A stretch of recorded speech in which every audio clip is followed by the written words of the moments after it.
അപൂർവങ്ങളിൽ അത്യപൂർവമായ ഒരു മഹാസമ്മേളനത്തിന് സാക്ഷ്യം വഹിക്കുന്നതിന് വേണ്ടിയാണ് ഇന്ന് നിങ്ങൾ എല്ലാവരും ഇവിടെ ആയിരിക്കുന്നത് എന്ന് ഞാൻ മനസ്സിലാക്കുന്നു. അപൂർവങ്ങളിൽ അപൂർവം എന്ന് പറയാൻ കാരണം സാധാരണഗതിയിൽ ഒരു സ്കൂൾ റീ ഓപ്പണിങ്ങിന്റെ സമയത്ത് ഓറിയന്റേഷൻ പ്രോഗ്രാം ധാരാളം ചെയ്യാറുണ്ട്. എന്നാൽ സെന്റ് ഓഫുമായി ബന്ധപ്പെട്ട് അവർക്ക് നൽകുന്ന ഒരു വലിയ അനുഗ്രഹ നിമിഷങ്ങളെ ഒരു പരിശീലന പഠന കളരിയുടെ ഭാഗമാക്കി മാറ്റി അതിനെ ഇത്രമാത്രം താല്പര്യത്തോടെ കാണുന്ന വളരെ വിരളമായ സ്ഥാപനങ്ങളിൽ ഒന്നാണ്. അതുകൊണ്ടാണ് ആമുഖമായി അപൂർവങ്ങളിൽ അത്യപൂർവം എന്ന് പങ്കുവയ്ക്കാൻ കാരണം. മാസ്റ്റർ ഷക്കീർ സാർ പറഞ്ഞതുപോലെ തന്നെ സമയബന്ധിതമായി നമുക്ക് പ്രോഗ്രാം അവസാനിപ്പിക്കേണ്ടതുള്ളത് കൊണ്ട് തന്നെ നമുക്ക് അല്പം ഇന്ററാക്റ്റീവ് ആയിട്ടുള്ള സെഷനിലൂടെ തന്നെ നമുക്ക് കടന്നു പോകാം. സാധാരണഗതിയിൽ ടീച്ചേഴ്സിന് ക്ലാസ് എടുക്കുമ്പോൾ ആദ്യത്തെ 15 ദിവസം വഴക്കും അത് കഴിഞ്ഞാണ് ക്ലാസ്സിലേക്ക് പ്രവേശിക്കുക. അതിന്റെ മുഖ്യമായ കാരണം ഈ സ്കൂളിലെ കാര്യമല്ല ഞാൻ പറയുന്നത്, പൊതുവെയുള്ള മറ്റ് ടീച്ചേഴ്സ് അവരെ പറയുന്നത് ഇങ്ങനെയാണ്: അധ്യാപകർ പുതിയതായിട്ടൊന്നും പഠിക്കുകയില്ല, പഠിച്ചുകൊണ്ട് മറക്കുകയും ഇല്ല. അതാണ് ഏറ്റവും വലിയ പ്രശ്നം എന്നാണ് പറയുന്നത്. ഓക്കെ, എനിവേ നമുക്കൊരു ചെറിയ ലളിതമായ ഒരു ചോദ്യം ചോദിച്ചുകൊണ്ട് തന്നെ നമുക്ക് ക്ലാസ്സിലേക്ക് പ്രവേശിക്കാം. വളരെ സിമ്പിൾ ആയിട്ടുള്ള ക്വസ്റ്റ്യൻ ഇതാണ്: നിങ്ങൾ എവിടെയാണ് വർക്ക് ചെയ്യുന്നത്? Very simple question. എവിടെയാണ് നിങ്ങൾ വർക്ക് ചെയ്യുന്നത്? അപ്പോൾ ആ ചോദ്യത്തിന്റെ അകത്ത് ഇവിടുത്തെ ഉത്തരം കിടപ്പുണ്ട്, എന്ത് ചെയ്യുന്നത്. പക്ഷെ അതിൽ നിന്നും വ്യത്യസ്തമായിട്ട് എന്തെങ്കിലും ഒരു ആൻസർ നിങ്ങൾക്ക് വരുന്നു? പറഞ്ഞു, ധൈര്യമായിട്ട് പറഞ്ഞു. എന്താണ് ഫീസ് പറയുന്നത്? ഫിസിക്കൽ ലൊക്കേഷനുള്ള സൊസൈറ്റിയിലാണ് ജീവനുള്ള ഒരുപാട് ഫയലുകൾ, ജീവനുള്ള കുറെ ഫയലുകൾക്കിടയിലാണ്. ഡിഫറെന്റ് ആൻസർ തന്നെയാണ്, നോ ഡൗട്ട്. വേറെ എവിടെയാണ്? ക്ലാസ് റൂമിലാണ്. നിങ്ങൾ പറഞ്ഞ എല്ലാ ഉത്തരവും ശരി തന്നെയാണ്, നോ ഡൗട്ട്. എന്നാൽ ഞാൻ പറയുന്നത്, നിങ്ങൾ വർക്ക് ചെയ്യുന്നത് ഫാക്ടറികളിലാണ്. where you are manufacturing the brains and the minds of so many thousands of upcoming generations. ആണോ അല്ലയോ? ആക്ച്വലി സത്യത്തില് അധ്യാപകരെ പറ്റി പറയുമ്പോൾ നമുക്ക് വേൾഡ് ഫേമസ് ആയിട്ടുള്ള എല്ലാ സ്ഥലത്തും പറയുന്ന ഒരു കാര്യം, teachers are the second parents. അപ്പോൾ അധ്യാപകരായ നമ്മൾ സത്യത്തിൽ വർക്ക് ചെയ്യുന്നത് ഫാക്ടറികളിൽ തന്നെയാണ്. കാരണം ഇവിടെ ഇരിക്കുന്ന നിങ്ങളാണ് വരും തലമുറയെ നിർണയിക്കുന്നതും സൃഷ്ടിക്കുന്നതും നിങ്ങൾ തന്നെയാണ്. വളരെ ഫേമസ് ആയിട്ടുള്ള, നിങ്ങൾക്കറിയാം, ഇൻഫോസിസിന്റെ ചെയർമാൻ, അദ്ദേഹം അമേരിക്കയിൽ പോയി ഒരു പ്രഭാഷണം നടത്തിയപ്പോൾ ഞാൻ വായിച്ചു തരാൻ പറഞ്ഞു കേട്ടിട്ടുള്ള ഒരു കാര്യമാണ്. അദ്ദേഹത്തിന്റെ പ്രഭാഷണം MIT-യിൽ അത് നടക്കുന്ന സമയത്ത് അതിൽ ഒരു ഇന്ററാക്റ്റീവ് സെഷനിൽ അദ്ദേഹത്തോട് ഇപ്രകാരം ചോദിച്ചു: നിങ്ങളുടെ മകനെ എന്തുകൊണ്ടാണ് ഇന്ത്യയിൽ പഠിപ്പിക്കാതെ ഇവിടെ MIT-യിൽ പഠിപ്പിക്കുന്നത്? ഉടനെ അദ്ദേഹം മറുപടി പറഞ്ഞു: എന്റെ മകന് ഇന്ത്യയിലെ ഏറ്റവും വലിയ കോളേജുകളായ IIT-യിലോ മറ്റ് സ്ഥാപനങ്ങളിലോ അഡ്മിഷൻ കിട്ടാത്തത് കൊണ്ടാണ് അവനെ ഞങ്ങൾ ഇവിടേക്ക് വിട്ടിരിക്കുന്നത്. അതിനുശേഷം അദ്ദേഹം ചോദിച്ച പ്രസക്തമായ ഒരു ചോദ്യമുണ്ട്. ഒന്ന്, ജപ്പാൻ എന്ന് പറയുന്ന രാജ്യത്തിൽ നിന്ന് അമേരിക്ക എന്ന് പറയുന്ന ഈ രാജ്യത്തേക്ക് ഏറ്റവും അധികം ഇമ്പോർട്ട് ചെയ്യുന്ന പ്രൊഡക്റ്റ് എന്താണ്? അതായിരുന്നു അദ്ദേഹത്തിന്റെ ചോദ്യം. എന്തായിരുന്നു? എന്തെങ്കിലും ഐഡിയ ഉണ്ടോ? ജപ്പാനിൽ നിന്ന് അമേരിക്കയിലേക്ക് ഇറക്കുമതി ചെയ്ത സാധനം കാറുകളാണ്. കാറുകളാണ് കൂടുതൽ ചെയ്തുകൊണ്ടിരിക്കുന്നത്. രണ്ടാമത്തെ ചോദ്യം, സ്കോട്ട്ലൻഡ് എന്ന് പറയുന്ന രാജ്യത്ത് നിന്ന് ഏറ്റവും കൂടുതൽ അമേരിക്കയിലേക്ക് ഇറക്കുമതി ചെയ്യുന്ന സാധനം എന്താണ്? വല്ല ഐഡിയ ഉണ്ടോ? ഐഡിയ ഉണ്ടെല്ലാരും പറയാല്ല, കാരണം അപകടമാണ്. എന്താണ്? വിസ്കി പോലത്തെ ലിക്വിഡ്സ് ആണ് സ്കോട്ട്ലൻഡ്. മൂന്നാമത്തെ ചോദ്യം ഇതായിരുന്നു, ഫ്രാൻസ് എന്ന് പറയുന്ന രാജ്യത്ത് നിന്ന് അമേരിക്കയിലേക്ക് ഏറ്റവും അധികം ഇറക്കുമതി ചെയ്യുന്ന സാധനം എന്താണ്? ഐഡിയ ഉണ്ടോ? പെർഫ്യൂംസ് ആണ്. നാലാമത്തെ ചോദ്യം, കൊറിയ എന്ന് പറയുന്ന രാജ്യത്ത് നിന്ന് എന്താണ് ഏറ്റവും കൂടുതൽ ഇറക്കുമതി ചെയ്യുന്നത്? എന്തായിരുന്നു? ഇലക്ട്രോണിക്സ് ഐറ്റംസ് ആണ്.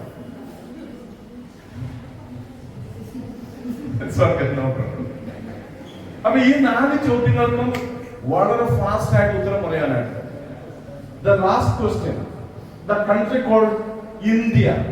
ഇന്ത്യ എന്ന് പറയുന്ന രാജ്യത്ത് നിന്ന് ഈ അമേരിക്കയിലേക്ക് ഏറ്റവും അധികം ഇറക്കുമതി ചെയ്യപ്പെടുന്ന സാധനം എന്താണ്? മനുഷ്യൻ എന്ന് പറഞ്ഞാൽ ബ്രെയിൻ. അപ്പൊ നമ്മൾ വളരെ വ്യക്തമായിട്ട് മനസ്സിലാക്കേണ്ട ഒരു ഭാഗമുണ്ട് ഇതില്. ഈ അമേരിക്ക എന്ന് പറയുന്ന രാജ്യത്തെ അമേരിക്കയാക്കി നിലനിർത്തുന്നതിൽ മുഖ്യമാണ്, ഏറ്റവും പ്രധാന പങ്ക് വഹിക്കുന്നത് ഇന്ത്യക്കാരാണ്. അതിൽ എസ്പെഷ്യലി എടുത്തു പറയുന്നുണ്ട് സൗത്ത് ഇന്ത്യ.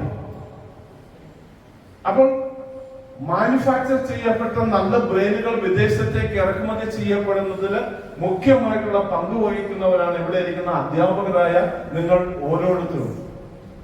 പക്ഷെ ആ ഒരു അവബോധം നമുക്ക് ഇല്ലാത്തത് കൊണ്ട് തന്നെ നമുക്ക് നമ്മളെ പറ്റി തന്നെ ഒരു മതിപ്പില്ല. അതാണ് റിയാലിറ്റി എന്ന് പറയുന്നത്. ശരിയാണോ? തെറ്റാണോ? നമ്മളൊരു കാര്യം മനസ്സിലാക്കേണ്ടതുണ്ട്. ഈ ലോകത്തിൽ ഏതൊരു അവസ്ഥയിലെത്തിയ വ്യക്തിയും, നിങ്ങൾ പഠിപ്പിച്ചുവിട്ട കുട്ടി, ആ കുട്ടികൾ വീണ്ടും നിങ്ങളെ കാണുമ്പോൾ, ഒരാളെ സക്കീർ സാറിനെ കാണുമ്പോൾ, ആൾ ഏത് ഇന്ത്യയുടെ പ്രധാനമന്ത്രി ആയാലും ഷക്കീറിനെ കാണുമ്പോൾ എങ്ങനെയായിരിക്കും വിളിക്കുക? ഷക്കീർ എന്ന് വിളിക്കോ അതോ ഷക്കീർ സാറേ എന്ന് വിളിക്കോ? ഷക്കീർ സാറി എന്ന് മാത്രമേ വിളിക്കൂ. Working in A building. നിങ്ങളൊരു ബിൽഡിംഗിലല്ല വർക്ക് ചെയ്യുന്നത്. നിങ്ങൾ ഏറ്റവും പവിത്രമായ, ഏറ്റവും പരിശുദ്ധമായ, ഏറ്റവും വിശുദ്ധമായ ഫാക്ടറികളിലാണ് വർക്ക് ചെയ്യപ്പെടുന്നത്. അല്ലേ? ഓക്കെ. ഞാൻ ഈ ക്ലാസ് എടുക്കുമ്പോൾ എന്റെ ക്ലാസ് മുറിയിലേക്കും എന്റെ അധ്യാപകരിലേക്കുമാണ് ഞാൻ എന്റെ ചിന്തകളെ അയക്കുവാനായിട്ട് ആഗ്രഹിക്കുന്നത്. ഞാൻ പഠിച്ചത് 1983 ഞാൻ എന്റെ SSLC പരീക്ഷ പൂർത്തിയാക്കുന്നത്. അന്നത്തെ കാലഘട്ടത്തില് നിങ്ങൾക്ക് അറിയാവുന്നതുപോലെ ഏറ്റവും കൂടുതൽ അല്ലെങ്കിൽ റാങ്ക് കിട്ടുന്ന ആളുടെ ഫോട്ടോ പത്രത്തിലും പ്രധാനപ്പെട്ട എല്ലാം അന്ന് ഉണ്ടായിരുന്ന സോഷ്യൽ മീഡിയയിലൂടെ വരുന്ന കാലഘട്ടം. അങ്ങനെ റാങ്ക് മേടിച്ച് വീട്ടിൽ കൊടുക്കണം എന്നുള്ള തീവ്രമായ ആഗ്രഹത്തോടുകൂടി വെമ്പൽ കൊണ്ട് പഠിച്ചുകൊണ്ടിരിക്കുകയാണ്. കാരണം ഞാൻ സൂചിപ്പിച്ചതുപോലെ അന്ന് റാങ്ക് കിട്ടിക്കഴിഞ്ഞാൽ അത് പത്രത്തിന്റെ പ്രധാന പേജിൽ വരും, വലിയ വാർത്തയായിരിക്കും. തന്നെയുമല്ല, എന്നെക്കാൾ ഉപരി എന്റെ മാതാപിതാക്കന്മാരെ പറ്റിയിട്ടുള്ള വാർത്തയും പത്രത്തിൽ വരും. അപ്പൊ ഇതുവരെ മാതാപിതാക്കന്മാർക്കൊന്നും ചെയ്തു കൊടുക്കാൻ സാധിക്കാത്ത പശ്ചാത്തലത്തിൽ ഇത്തരത്തിലൊരു റാങ്ക് വാങ്ങിക്കൊടുത്തു കഴിഞ്ഞാൽ അത് വലിയ ഒരു അനുഗ്രഹമാകും, അതൊരു വലിയ അംഗീകാരമാകും എന്നുള്ള ആ തീക്ഷ്ണമായ ആഗ്രഹത്തോടെ വെമ്പൽ കൊണ്ട് പഠിച്ചുകൊണ്ടിരിക്കുമ്പോൾ, അപ്പോൾ ഇത് കേട്ടപാടെ എന്റെ പൊട്ടത്തരത്തിൽ ഞാൻ ഉടനെ സാറിനോട് തിരിച്ച് പ്രകാരം ചോദിച്ചു, അപ്പൊ അടുത്ത വർഷം സാർ എഴുതുന്നു. എന്താ കാരണം? ഈ വർഷം എഴുതിയാലും അടുത്ത വർഷം എഴുതിയാലും എഴുതേണ്ടത് ഈ ഞാൻ തന്നെയാണ്. അപ്പോൾ മറുപടി ഇപ്രകാരം മര്യാദയ്ക്ക് ഇരുന്നില്ലെങ്കിൽ ഈ വർഷം അത് അടുത്ത വർഷവും നീ പരീക്ഷ എഴുതിയില്ല. അങ്ങനെ ചെറിയ വാഗ്വാദത്തിനിടയിൽ താക്കോൽ എടുത്തിട്ട് ഒരൊറ്റ എറിഞ്ഞ് ഞാൻ മുഖം വെട്ടിച്ച് ചാടി വരാന്തയിലേക്ക് അതേപോലെ തന്നെ അവിടെ വന്നിട്ടാണ്. പറഞ്ഞ അതേപോലെ ഞാൻ താക്കോലിങ് എടുത്തോണ്ട് വരാൻ പറഞ്ഞു. അപ്പൊ ഇവിടെ ഭിത്തിയും, അപ്പൊ ഈ ഭിത്തിയെ തട്ടിയിട്ട് താക്കോലിന് വീട് അവിടെ കിടക്കാൻ ഞാൻ അവിടെ നിൽക്കുന്നത്, അത് എടുത്തോണ്ട് വരാൻ പറഞ്ഞു. ഞാൻ പറഞ്ഞത് അപ്പുറത്ത് പിയൂൺ നിൽപ്പുണ്ട്, അദ്ദേഹത്തോട് പറഞ്ഞോളാം. അപ്പൊ നിനക്കെടുത്ത് എന്താ കുഴപ്പമെന്ന് ചോദിച്ചു. അപ്പൊ ആ സാറ് തല്ലുമായിട്ടാണ് തോന്നുന്നത്, അത് അല്ലേലും തല്ലുമ്പോൾ. അങ്ങനെ ഞങ്ങൾ നമ്മുടെ ചെറിയ വഴക്കും വയ്യാവിലൊക്കെ ആയിട്ട് ഞാൻ അവിടെ നിന്ന് ഡിസിപ്ലിൻ ഞാൻ പോയി. പരീക്ഷയുടെ സ്റ്റഡി ലീവ് നടക്കുക.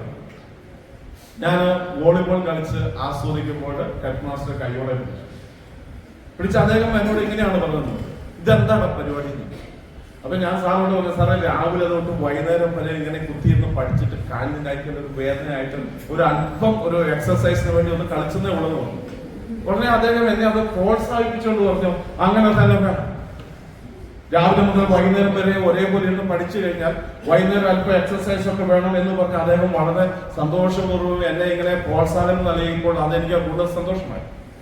അപ്പോൾ ഇതിന്റെ ഏറ്റവും അവസാനം അദ്ദേഹം എന്നോട് ചോദിച്ചു, നീ രാവിലെ തൊട്ട് വൈകിട്ട് വരെ പഠിക്കില്ലായിരുന്നു? അതെ, ഇങ്ങോട്ട് പോരുന്നത് വരെ പഠിക്കായിരുന്നു സാറേ. അപ്പൊ ഇന്ന് രാവിലെ മുതൽ വൈകുന്നേരം വരെ പഠിച്ചതിന്റെ നീ ഏതെങ്കിലും ഒരു കാര്യം പറയുമ്പോ ഇതിനേക്കാൾ വലിയൊരു ചതി ഉണ്ടാവാനില്ല. കാരണം തന്നെ ആ സമയത്ത് അന്ന് പഠിച്ചതുകൊണ്ട് എന്തെങ്കിലും പഠിച്ചത് ഏതെങ്കിലും ക്ലാസ്സിൽ പഠിച്ചതെന്ന് പറയാമെന്ന് ഓർത്തിട്ട് ഒരെണ്ണം പോലും ആ സമയത്ത് തന്നെ എനിക്ക് വരുന്നത്. ഉടനെ അദ്ദേഹം ശാന്തമായിട്ട് പറഞ്ഞു, ഞങ്ങൾക്ക് ഇന്നലെ സ്റ്റാഫ് മീറ്റിംഗ് ഉണ്ട്, ഞങ്ങൾക്ക് 100% ഉറപ്പുണ്ട്. ഉടനെ ഞാൻ ചാടി കയറി പറഞ്ഞു, സാർ എനിക്ക് 1000% ഉറപ്പുണ്ട്. എന്തിനാന്ന് ചോദിച്ചു. ഞാൻ പരീക്ഷ എഴുതാൻ പോകുന്നു. അപ്പൊ സാറ് ഇത് ആദ്യമായിട്ടായതുകൊണ്ട് നാട്ടുകാരിൽ അറിയാലേ. നമ്മൾ സാറേ അങ്ങനെയെങ്കിലും പറ്റുക അറിയാലേ എന്ന് പറഞ്ഞ് ഞങ്ങൾ വാർത്തകൾ കൂടി അങ്ങനെ ഏതായാലും പരീക്ഷ തുടങ്ങി. ഞാൻ വന്നു. ഇംഗ്ലീഷ് പരീക്ഷ എനിക്ക് നല്ല ഓർമ്മയുണ്ട്, ബയോളജി പരീക്ഷ നല്ല ഓർമ്മ. ഇംഗ്ലീഷ് പരീക്ഷയുടെ അന്ന് ക്വസ്റ്റ്യൻ പേപ്പർ കിട്ടി. സാധാരണഗതിയിൽ അധ്യാപകരായ നിങ്ങൾ എല്ലാവരോടും പറയുന്നുണ്ട്, കുട്ടികളോട് പറയുന്നുണ്ട്, ക്വസ്റ്റ്യൻ പല പ്രാവശ്യം ആവർത്തിച്ച് വായിക്കണമെന്ന് നിങ്ങൾ കുട്ടികളോട് പറയാറുണ്ട് അല്ലേ? What's the science behind it? എന്തുകൊണ്ടാണ് പറയുന്നത്? നിങ്ങൾ അത് 5 നല്ല 10 പ്രാവശ്യം വായിക്കാൻ കുട്ടികളോട് പറഞ്ഞു. കാരണം നമ്മളൊരു സിസ്റ്റം ഉണ്ട്, റെക്ടിക്കുലർ ആക്ടിവേറ്റിംഗ് സിസ്റ്റം എന്ന് പറയും, RIS സിസ്റ്റം. ഈ RIS സിസ്റ്റത്തിലൂടെ ഈ കുട്ടികൾ ശാന്തമായി വായിച്ചു കഴിഞ്ഞാൽ ആ കുട്ടികൾക്ക് ഏതെങ്കിലും 2, 3, 4, 5 പ്രാവശ്യം വായിക്കുമ്പോൾ ഇതിന്റെ ഉത്തരം എന്ത് ചെയ്തുകൊള്ളും? അവരുടെ കോൺഷ്യസ് മൈൻഡിലേക്ക് വരും. അത് ശാസ്ത്രീയമായിട്ട് തെളിയിച്ചിട്ടുണ്ട്. അപ്പൊ അതുകൊണ്ട് ഞാൻ ഈ ഒരു പോയിന്റിൽ വളരെ ഗൗരവത്തോടെ പറയുന്ന ഒരു കാര്യമാണ്, നിങ്ങളെ കുട്ടികളോട് പറഞ്ഞു കൊടുക്കേണ്ട ഏറ്റവും പ്രധാനപ്പെട്ട ഒരു കാര്യം ഇതാണ്. നിങ്ങൾ പ്രത്യേകിച്ച് ഇപ്പൊ എക്സാം വരാൻ പോവാണല്ലോ, ഒന്നാമത്തെ ചോദ്യം കുട്ടികൾ വായിച്ചില്ല, ഉത്തരം അറിയത്തില്ല. അവരോട് പറയാം, നിങ്ങൾ റിലാക്സ് ചെയ്യുക, ശാന്തമാവുക. നിങ്ങളുടെ മനസ്സിനോട് തന്നെ പറയും, സോളായിട്ട് ശാന്തമാവുക. രണ്ടാമത്തത് വായിച്ചു, കുട്ടികൾക്ക് അറിയില്ല, അവരോട് പറയാം ശാന്തമാവുക, കാരണം ഇനി അവിടെ വേറെ ഓപ്ഷൻ ഇല്ല. മൂന്നാമത്തതും വായിച്ചു, അവർക്ക് ഉത്തരം അറിയില്ല, no worries, you are very strong and powerful, relax ചെയ്യുക. നാലാമത്തത് വായിച്ചു, ഉത്തരം അറിയത്തില്ല, അവരോട് പറയാം യു ഡോണ്ട് വറി, കാരണം there is no other option. നിങ്ങൾ അങ്ങനെ ഈ 4 ചോദ്യത്തിന്റെയും ഉത്തരം അറിയാതെ റിലാക്സ്ഡ് ആയിട്ട് വീണ്ടും 5ാമത്തെ ചോദ്യത്തിലേക്ക് പോകുമ്പോൾ നിങ്ങൾക്ക് 5ാമത്തെ ചോദ്യത്തിന്റെ ഉത്തരം അറിയാം. ഈ 5ാമത്തെ ചോദ്യത്തിന്റെ ഉത്തരം അറിയുമ്പോൾ അവിടെ സംഭവിക്കുന്ന വലിയൊരു അത്ഭുതമുണ്ട്. 3ാമത്തെ ഉത്തരവും എന്താണ്? ഈ സബ്ജക്റ്റുമായിട്ട് കണക്റ്റഡ് ആണ്. അപ്പൊ എന്ത് ചെയ്തു? 5ന്റെയും 3ന്റെയും കിട്ടി കഴിയുമ്പോൾ എന്ത് ചെയ്യും? 1ന്റേത് അവിടെ കണക്ട് ചെയ്യപ്പെടും. അങ്ങനെ എല്ലാ ചോദ്യത്തിന്റെയും ഉത്തരം ഈ കുട്ടികൾക്ക് കിട്ടും, യാതൊരു സംശയമില്ല. പക്ഷെ കുട്ടികൾ എന്താവണം? റിലാക്സ്ഡ് ആണ്. പാനിക് സിറ്റുവേഷനിലൂടെ പോയാൽ നിങ്ങൾക്കറിയാം, ഫ്ലൈറ്റ് റെസ്പോൺസിലൂടെ വരുമ്പോൾ നമ്മുടെ സിമ്പത്തറ്റിക് സിസ്റ്റത്തിലാണ്. ആ സിമ്പത്തറ്റിക് സിസ്റ്റത്തിൽ നിന്ന് കഴിഞ്ഞാൽ കുട്ടികൾ ഫ്ലാഷ് പോയിന്റിൽ വരും. അത് കഴിഞ്ഞാൽ പിന്നെ എന്ത് ചെയ്യും? പാരാസിമ്പത്തറ്റിക് സിസ്റ്റത്തിലൂടെ നോർമലൈസ് ഹോമിയോസ്റ്റേസിസിലേക്ക് വരുമ്പോൾ എക്സാം കഴിഞ്ഞു. അപ്പൊ അതുകൊണ്ട് തുടക്കത്തിലെ തന്നെ ഈ ഹോമിയോസ്റ്റേസിസ് അല്ലെങ്കിൽ സന്തുലിത അവസ്ഥയിൽ നിൽക്കാനായിട്ട് സാധിക്കണം. എനിവേ, അപ്പോൾ ഈ ക്വസ്റ്റ്യൻ പേപ്പർ കിട്ടി കഴിയുമ്പോൾ ഞാൻ നിങ്ങളോട് പറഞ്ഞു, ഇത് പല പ്രാവശ്യം വായിക്കണമെന്ന്. അത് ആരാണ് വായിക്കേണ്ടത്? സംശയമുള്ള കുട്ടികളാണ് അല്ലെ? എല്ലാ ചോദ്യത്തിന്റെയും ഉത്തരം ഒരേപോലെ അറിയാവുന്ന ഒരാൾ വായിക്കേണ്ട ആവശ്യമില്ല. എന്നെ സംബന്ധിച്ച് എല്ലാ ചോദ്യവും ഒരേപോലെ അറിയാവുന്നതായതുകൊണ്ട് ചോദ്യം കിട്ടിയപാടെ ഉത്തരം പേപ്പർ എടുത്തു വെച്ചു. ചോദ്യം, 1ാമത്തെ ചോദ്യം സ്പെല്ലിംഗ് തെറ്റിക്കാതെ അതേപോലെ ഇപ്പഴത്തേക്ക് എന്ത് ചെയ്യാൻ തുടങ്ങി? എഴുതാൻ തുടങ്ങി. കാരണം വായിച്ചതിനാണ് സമയം കളയുന്നത്. ഒരു ഉപകാരം ഇല്ലാത്ത കേസാണ്. തന്നെ ഇത് കഴിഞ്ഞാൽ നമുക്ക് വേറെ കലാപരിപാടികളുണ്ട്. പുഴയിൽ ചാടാം, മരത്തെ കയറാം, മാങ്ങ പറിക്കാം. ഈ മാർച്ച് മാസം ഒക്കെ ആകുമ്പോൾ പുഴയിലെ വെള്ളമൊക്കെ കുറഞ്ഞ് നീന്താൻ പറ്റുന്ന ഒരു സാഹചര്യമല്ലേ. അപ്പൊ അതുകൊണ്ട് സമയം കളയാതെ തന്നെ എന്ത് ചെയ്തു? ക്വസ്റ്റ്യൻ ഇങ്ങനെ ഇപ്പഴത്തേക്ക് കോപ്പി അടിച്ചുകൊണ്ടിരിക്കുകയാണ്. അപ്പോൾ ഒരു ടീച്ചർ വന്നിട്ടുണ്ട് ഇൻഡിവിജ്വലായിട്ട്. ടീച്ചർ എല്ലാവരെയും ഇങ്ങനെ നോക്കിക്കൊണ്ടിരിക്കുന്നതിനിടയിൽ ഞാൻ മാത്രം ഉത്തരം എഴുതാൻ തുടങ്ങിയപ്പോൾ ടീച്ചർക്ക് മനസ്സിലായി ഈ വർഷത്തെ റാങ്ക് ഹോൾഡർ ഇവൻ തന്നെയാണ്. അപ്പൊ ടീച്ചർ എന്ത് ചെയ്തു? ടീച്ചർ വന്ന് ഗ്രാഫോളജി നിങ്ങൾ കേട്ടിട്ടുണ്ട്, അല്ലെങ്കിൽ ഫിനോളജി, അല്ലെങ്കിൽ ഹാൻഡ് റൈറ്റിംഗ് അനാലിസിസ്, അപ്പൊ മസ്തിഷ്ക ശാസ്ത്രം എന്നൊക്കെ പറയും. അപ്പോൾ ടീച്ചർ ഇതൊന്ന് കാണാനായിരിക്കും എന്ന് കരുതി ടീച്ചർ ഇങ്ങനെ വന്നിട്ട് വളരെ കൗതുകത്തോടെ ഇങ്ങനെ ഒന്ന് നോക്കുകയാണ് ഞാൻ ഈ എഴുതുന്നത്.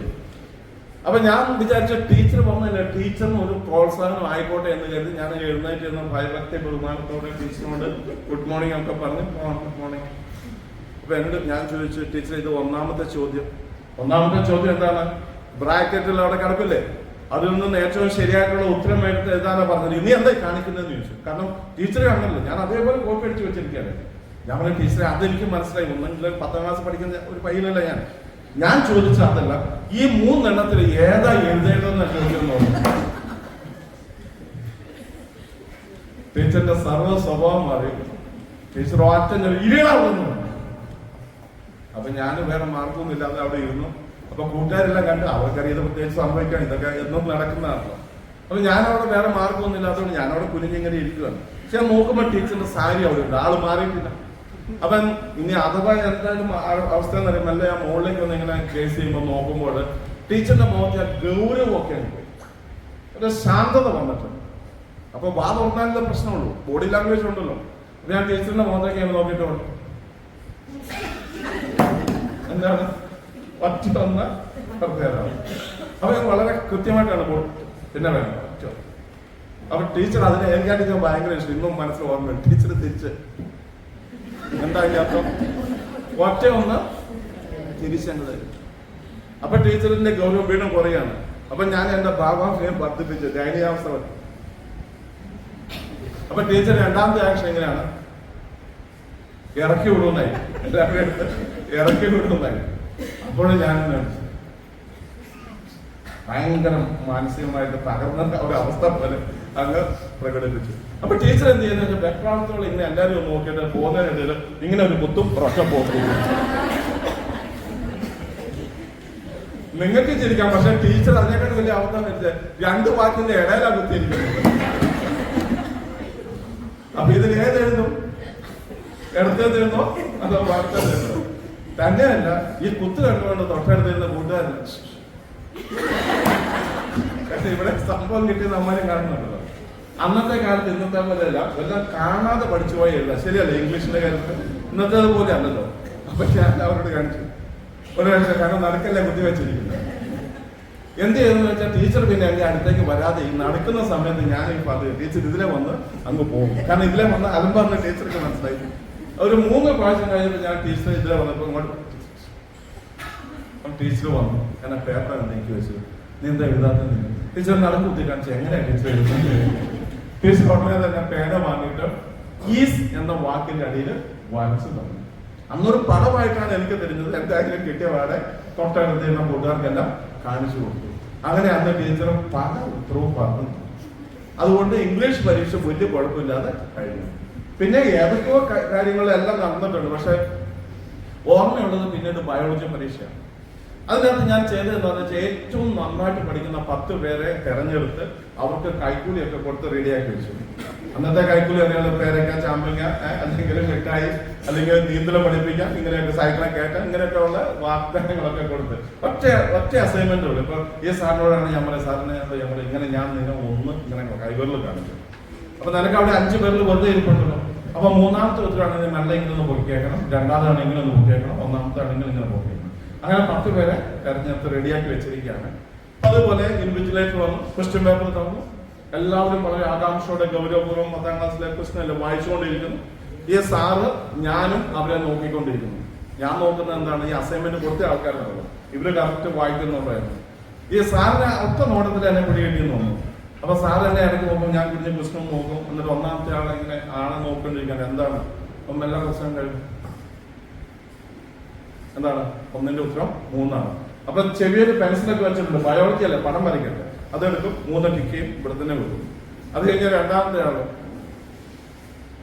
ഒരു സംശയമുണ്ട്. ഓക്കെ, ഇതിങ്ങനെ പോയിക്കൊണ്ടിരിക്കുകയാണ്. ഇച്ചിരി സമയം എടുക്കും. ഒരു അല്പസമയം കഴിഞ്ഞപ്പോൾ ഞാൻ നോക്കുമ്പോൾ സാറ് മെല്ലെ എൻ്റെ അടുത്തേക്ക് ഇങ്ങനെ നടക്കാൻ തുടങ്ങി. അത് എന്നെ ടാർഗറ്റ് ചെയ്തേക്കുന്നത് എനിക്ക് മനസ്സിലായി. ഉടനെ തന്നെ ഞാൻ എന്ത് ചെയ്തു, 1ാമത്തെ ചോദ്യം നല്ല വടിമൊത്ത അക്ഷരത്തിൽ അങ്ങനെ എഴുതാനായിട്ട് തുടങ്ങി. അപ്പോഴത്തേക്ക് സാറ് വന്ന് മെല്ലെ ഇങ്ങനെ ചെവിയിലേക്ക് വന്ന് ഇങ്ങനെ കുനിഞ്ഞിട്ട് എന്നോട് പറഞ്ഞു, നീ കഥകളി തുടങ്ങിയിട്ട് 1.5 മണിക്കൂറായി. ഞാൻ കാണാനായിട്ടല്ല, 10ാം ക്ലാസ് ഒന്നും നോക്കിയാൽ ചവിട്ടിയം പുറത്താക്കി കളയുന്നു. ഇത് പറഞ്ഞിട്ട് സാറ് കൊണ്ടം പോലെ എഴുന്നേറ്റില്ല, എനിക്ക് മറുപടി പറയണ്ടേ.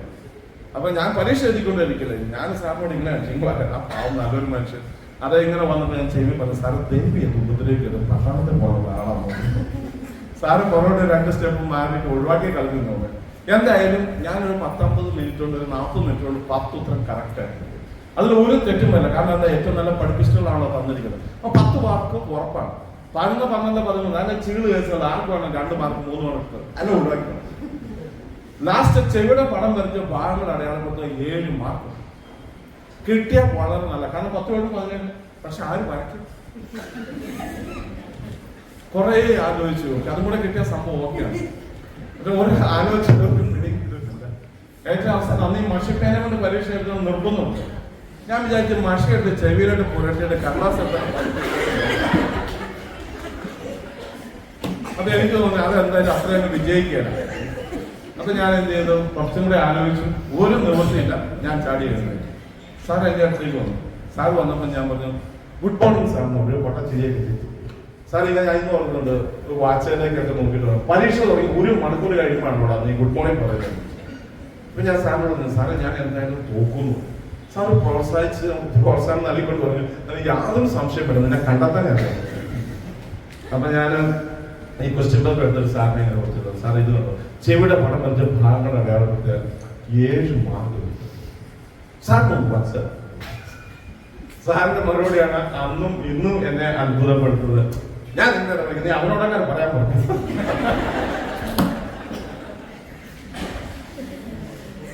ഫിലിപ്പ് എന്ന് പറയുന്ന ഒരാള് അവനാണ് എന്നെ തൊട്ടടുത്ത്. ഞാൻ പറഞ്ഞു, സാർ പറഞ്ഞിട്ടില്ല പെട്ടെന്ന് വരയ്ക്കണം പറഞ്ഞു. പക്ഷേ പറയാണ് ഞാൻ അവിടെ ഞാൻ പറഞ്ഞു, നിനക്ക് എത്തുമ്പോൾ വരയ്ക്കാമല്ലോ, നീ ഇതിപ്പോ വരച്ചേ, സാറ് പറഞ്ഞതല്ലേ എന്നും പറഞ്ഞ് ഇവന്റെ കയ്യിലേക്ക് പേപ്പർ കൊടുത്തു. ഇവനത് വരച്ചുകൊണ്ടിരിക്കുകയാണ്. തീരാറായപ്പോൾ സാറ് ഞങ്ങളുടെ അടുത്തേക്ക് നടന്നു വരുന്നത്. ഇത് കണ്ടപ്പോൾ എനിക്ക് ചെറിയ ഭയം തോന്നി. ദൈവമേ, ഇത് പണിയായോ, ഞങ്ങളെ 2 പിടിക്കും, പുറത്താക്കും. എന്റെ കാര്യം ഞാൻ പുറത്താക്കിയാലും അകത്താക്കിയാലും വലിയ മാറ്റമൊന്നുമില്ല. ശിവൻ നന്നായിട്ട് പഠിക്കുന്നവരാണ്, എന്തോ ഒരു നല്ല അധ്യാപകനാണ്. അതേപോലെ അതിന്റെ ചെവിയിലേക്ക് വന്നിട്ട് വന്ന് ആ ഭാഗങ്ങളെങ്കിലും നിന്റെ കൈയക്ഷരത്തിൽ ഒന്ന് അടയാളപ്പെടുത്തേക്കുന്നു. അങ്ങനെ ഒറ്റ വാക്കിൽ പറഞ്ഞാല് ദൈവാനുഗ്രഹം കൊണ്ടും ഈ സാറിന്റെയും ടീച്ചറിന്റെയും കുട്ടികളുടെയും ഒക്കെ കരുണ കൊണ്ട് SSLCക്ക് റിസൾട്ട് വന്നപ്പോൾ 220 മാർക്കില് ഞാൻ പാസ്സായി.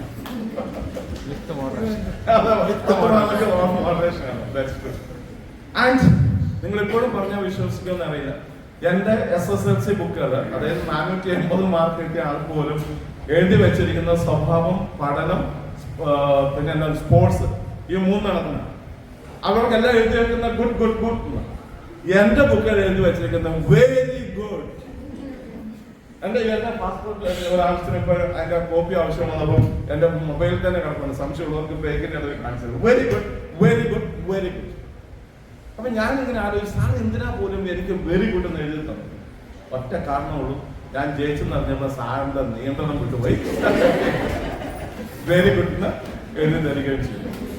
അങ്ങനെ പട്ടാളത്തിലൊക്കെ പോകാനുള്ള കാര്യങ്ങളൊക്കെ ക്രമീകരിച്ചു. അങ്ങനെ ഇരിക്കുമ്പോഴാണല്ലോ റിസൾട്ട് വന്ന് ജയിക്കുന്നു. ഉടനെ തന്നെ അന്നത്തെ PDC 2 വർഷം അതിസമർത്ഥമായിട്ട് PDC പഠിച്ച് ചുരുക്കി പറയുകയാണ്.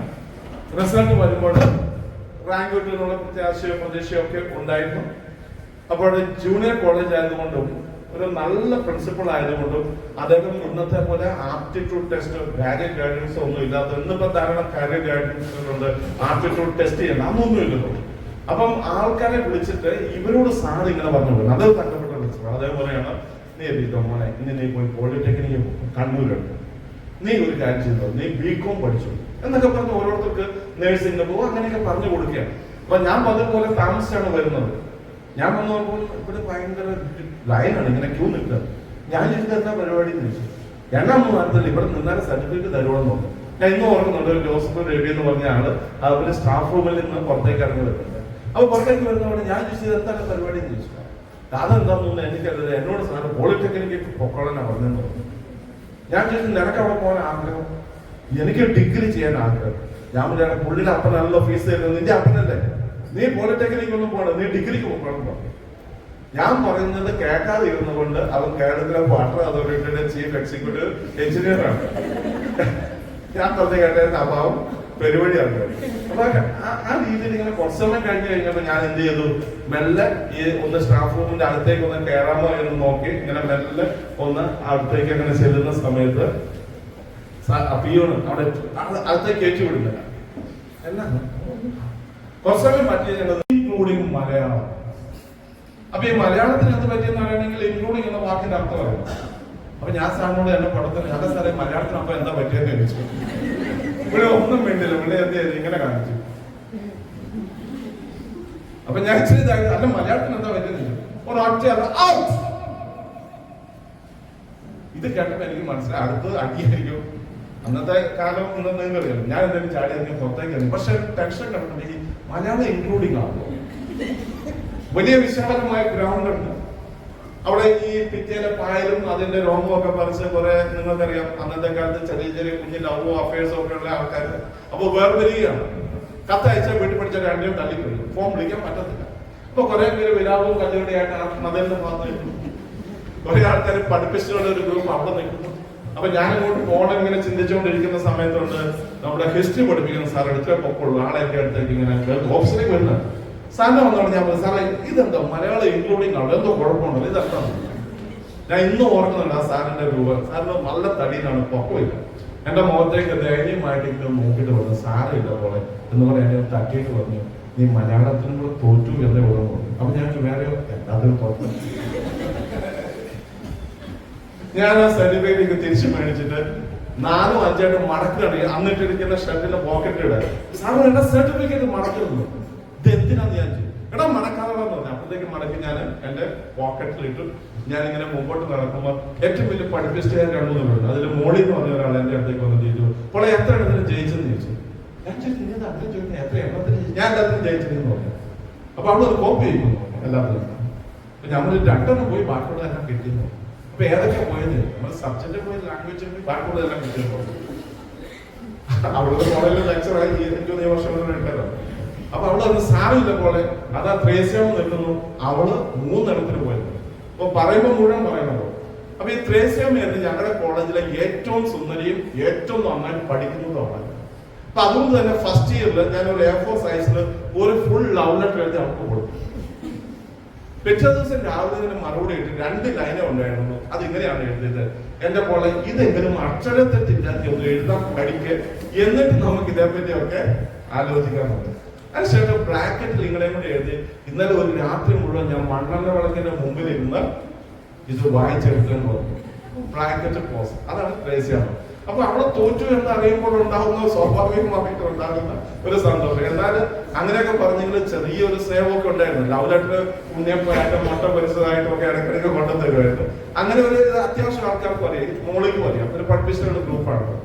അപ്പൊ ഞാൻ എന്തെങ്കിലും ചോദിച്ചു. അപ്പം പറഞ്ഞാൽ അത് അവിടെ നിൽക്കുന്നു പറഞ്ഞു. അപ്പൊ ഈ പഠിപ്പിച്ചവരുടെ ഗ്രൂപ്പിലേക്ക് ഞാനിങ്ങനെ മെല്ലെ നടന്ന് അവരുടെ അടുത്തേക്ക് അവിടെ ചെന്നപ്പോ മോളി പറഞ്ഞു, ഇതാ പോള് വന്നിട്ടുണ്ട്, അവന് 2 പോയിട്ടുണ്ട്, നിങ്ങൾക്ക് 2 പേർക്കൂടി അത് എഴുതിയെടുക്കാൻ പോകും എന്ന് പറഞ്ഞാൽ വീണ്ടും കാണാനൊരു അവസരം ഉണ്ടെന്നാണ് പറഞ്ഞത്. Indirect meaning.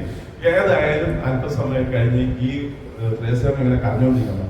മുഖം ഉയർത്തി എന്നെ വീണ്ടും ഒന്നുകൂടെ നോക്കിയപ്പോൾ സത്യം പറഞ്ഞാൽ ഭയങ്കര സങ്കടം. എന്താ കാരണം എന്ന് ചോദിച്ചാല് ഈ കണ്ണെല്ലാം ചുമന്നൊരിയാതെ ചാമ്പങ്ങ പോലെ. ഈ കരഞ്ഞുകാരൻ ഒന്നും ഇല്ല, ചെറിയൊരു ടവറുണ്ട്. അതുകൊണ്ട് എന്താണ് ഈ മുഖം ഈ പശുവിന്റെ ഒക്കെ വായിക്കാൻ ഞോളയും പറയാൻ പറ്റുന്ന പോലെയാണ് ഇങ്ങനെ വന്നുകൊണ്ടിരിക്കുകയാണ്. കണ്ട ഒറ്റ നോട്ടത്തിൽ കണ്ട അറപ്പ് തോന്നുന്നില്ല. ത്രേസ്യാമ് ആയതുകൊണ്ട് വലിയ കുഴപ്പമില്ല. അതിങ്ങനെ കണ്ടുകൊണ്ട് ഇങ്ങനെ ഇരിക്കുന്ന സമയത്ത് ഇവളോട് എന്തോ ഒരു വാക്ക് പറയുന്നുണ്ട് ആൾക്കാർ, എന്തൊക്കെയോ പറയുന്നു. അപ്പൊ ആ പറയുന്ന എന്റെ തലയിൽ കയറുന്നില്ല. അവസാനം ഇവിടെ വീണ്ടും ഇങ്ങനെ ഇടയ്ക്കിടയ്ക്ക് ഇങ്ങനെ പറയാറുണ്ട്. ഇപ്പൊ ഒരു പൊട്ടിക്കരച്ചിലുണ്ട്, നെടുവീർപ്പെട്ടുണ്ട്. അപ്പൊ അത് കണ്ടപ്പോ ഞാൻ ഇവിടെ എന്റെ ത്രേസ്യാമ് ഞാൻ പോട്ടെ, നമുക്കെല്ലാം കൂടെ റീകൺസ്ട്രക്ഷൻ കൊടുക്കാൻ നോക്കും. എന്താ ഉദ്ദേശം നിങ്ങൾ മനസ്സിലാക്കാമല്ലോ. ഈ റീവാലുവേഷൻ കൊടുക്കാൻ ഇവര് പറഞ്ഞ വാക്ക് എന്റെ തലയിൽ കയറിയത് റീകൺസ്ട്രക്ഷൻ കൊടുക്കാനായി. ഇത് പറഞ്ഞ പാടെ എല്ലാവരും പൊട്ടിപ്പൊട്ടി അങ്ങ് ചിരിക്കാൻ തുടങ്ങി. ഇവര് ചിരിക്കാൻ തുടങ്ങിയപ്പോ എന്റെ മനസ്സ് ഭയങ്കര അസ്വസ്ഥതയായി. കാരണം ഞാൻ വിചാരിച്ച എന്തോ വലിയ ചീത്ത പറഞ്ഞെന്നാണ്. എന്റെ അർത്ഥമല്ല, നിങ്ങൾ വലിയ ചീത്ത പറഞ്ഞു. അപ്പൊ ഇങ്ങനെ ഇരിക്കുന്ന സമയത്ത് ഇവിടെ എന്റെ മുഖത്തേക്ക് നോക്കിയിട്ട് കുറച്ചു സമയം നോക്കിയിട്ട് വന്നിട്ട് ഒറ്റ അടി അടിച്ചു എന്റെ ഷോൾഡറിന്. ഈ ഒറ്റ അടി കൂടെ കിട്ടിയപ്പോ എനിക്ക് മനസ്സിലായി ഇതെന്തോ വലിയ വൃത്തികേടായിപ്പോയി, സഹിക്കാൻ പറ്റാത്തതായിരിക്കും. കാരണം നല്ല വെയിറ്റ് എടുത്തു. അപ്പോൾ 2 വർഷം സന്തത സഹചാരിയായിട്ട് എന്റെ കയ്യിൽ ഒരു ഡയറി ഉണ്ടായിരുന്നു, ലെതറിന്റെ ഡയറിയാണ്. അതിനകത്തൊന്നുമില്ല, പുറത്തൊന്നുമില്ല. അത് എപ്പോഴും കഷത്തിൽ കാണും, അത് ഉണ്ടാകാറുള്ളൂ. അത് ഈ ബഹളം ഇങ്ങനെ വന്നപ്പോൾ എന്റെ മനസ്സ് ഭയങ്കരമായിട്ട് സംഘടനകളിലൂടെ, സംഘർഷങ്ങളിലെ അസ്വസ്ഥതകളിലൂടെ കടന്നുപോയി. അങ്ങനെ ഈ അസ്വസ്ഥത എല്ലാം കൂടെ വന്ന് ഞാൻ മെല്ലെ ഇവിടെ കൂടെ ചിരിച്ച് മെല്ലെ പുറകോട്ട് മാറിയിട്ട് ഞാൻ എന്ത് ചെയ്തു, മെയിൻ റോഡിലേക്ക് പോകുന്നതിനിടയിൽ ഈ ഡയറി എടുത്ത് ഒറ്റ ഇയർ വെച്ചു. അത് ഈ കൊന്നയുടെ മുകളിലൂടെ ഇങ്ങനെ പോകുന്നത് എന്റെ ശ്രദ്ധയപ്പെടുന്നു. അപ്പോൾ എന്റെ മനസ്സ് മുഴുവൻ ഇങ്ങനെ അസ്വസ്ഥപ്പെട്ടിരിക്കുകയാണ്. ഈ ഹിസ്റ്ററി സാറും ഞാനും തമ്മിൽ നല്ലൊരു ബന്ധമുണ്ട്. അതിന്റെ കാരണം എന്താണെന്ന് ചോദിച്ചു കഴിഞ്ഞാൽ, ഇദ്ദേഹം വാ തുറന്ന കൊട്ടേഷൻസ് ആണ്. നമ്മുടെ ഇവിടെ കണ്ണൂരിന്റെ കൊട്ടേഷൻ അല്ല കേട്ടോ. എന്താണ് Shakespeare, Bernard show, Othello, Beethoven എന്ന് പറഞ്ഞ ആൾ എന്ത് ചെയ്യും, ഇതിങ്ങനെ പറഞ്ഞുകൊണ്ടിരിക്കും. അപ്പൊ ഹിസ്റ്ററി പരീക്ഷയുടെ സമയത്ത് ഇത് സാറിന് ഇഷ്ടമായതുകൊണ്ട് ഞാൻ എന്ത് ചെയ്തു, കുറെ കൊട്ടേഷൻസ് ആയിട്ട് ഹിസ്റ്ററി പേപ്പറിന്റെ പരീക്ഷ. ഈ പാവൻ രാത്രി മുഴുവൻ വലിയ ലൈബ്രറിയിൽ തപ്പുവാണ് ഈ കൊട്ടേഷൻ കിട്ടാൻ. കാരണം ഇയാൾ വായിച്ച ഒന്നിന്റെ അകത്ത് ഈ കൊട്ടേഷൻ അദ്ദേഹം കണ്ടിട്ടുണ്ട്. ആ പിറ്റേ ദിവസം രാവിലെ എന്നെ വിളിപ്പിച്ചിട്ട് ചോദിച്ചു, അപ്പോൾ ഈ കൊട്ടേഷൻ ഒക്കെ ആരാ എഴുതിയെന്ന് ചോദിച്ചു. ഞാൻ സ്വന്തം എഴുതി. പിന്നെ നീ എന്തിനാ അതിന്റെ അടിയിൽ ഷേക്സ്പിയർ എന്ന് എഴുതി വെച്ചേക്കുന്നത് ചോദിച്ചു. ഞാൻ ചോദിച്ചു, സാറേ അതിന്റെ അടിയിൽ പോൾ തോമസ് എന്ന് എഴുതിയ സാറ് മാർക്സ് വരുമെന്ന് ചോദിച്ചു. പറഞ്ഞ സാറ് ജീവിതത്തിൽ ആദ്യമായിട്ട് ജയിക്കാൻ 20, 18, 21 മാർക്ക് എനിക്ക് തന്നു. അപ്പൊ ഈ സാറിന്റെ ഒരു രൂപം എന്റെ മനസ്സിൽ ഇങ്ങനെ വരുന്നുണ്ട്. സാറ് തന്നെയാണല്ലോ ഈ കോട്ടയം എന്ന് പറയുമ്പോൾ സാറിന്റെ മുഖം എനിക്ക് വായിക്കാൻ പറ്റി.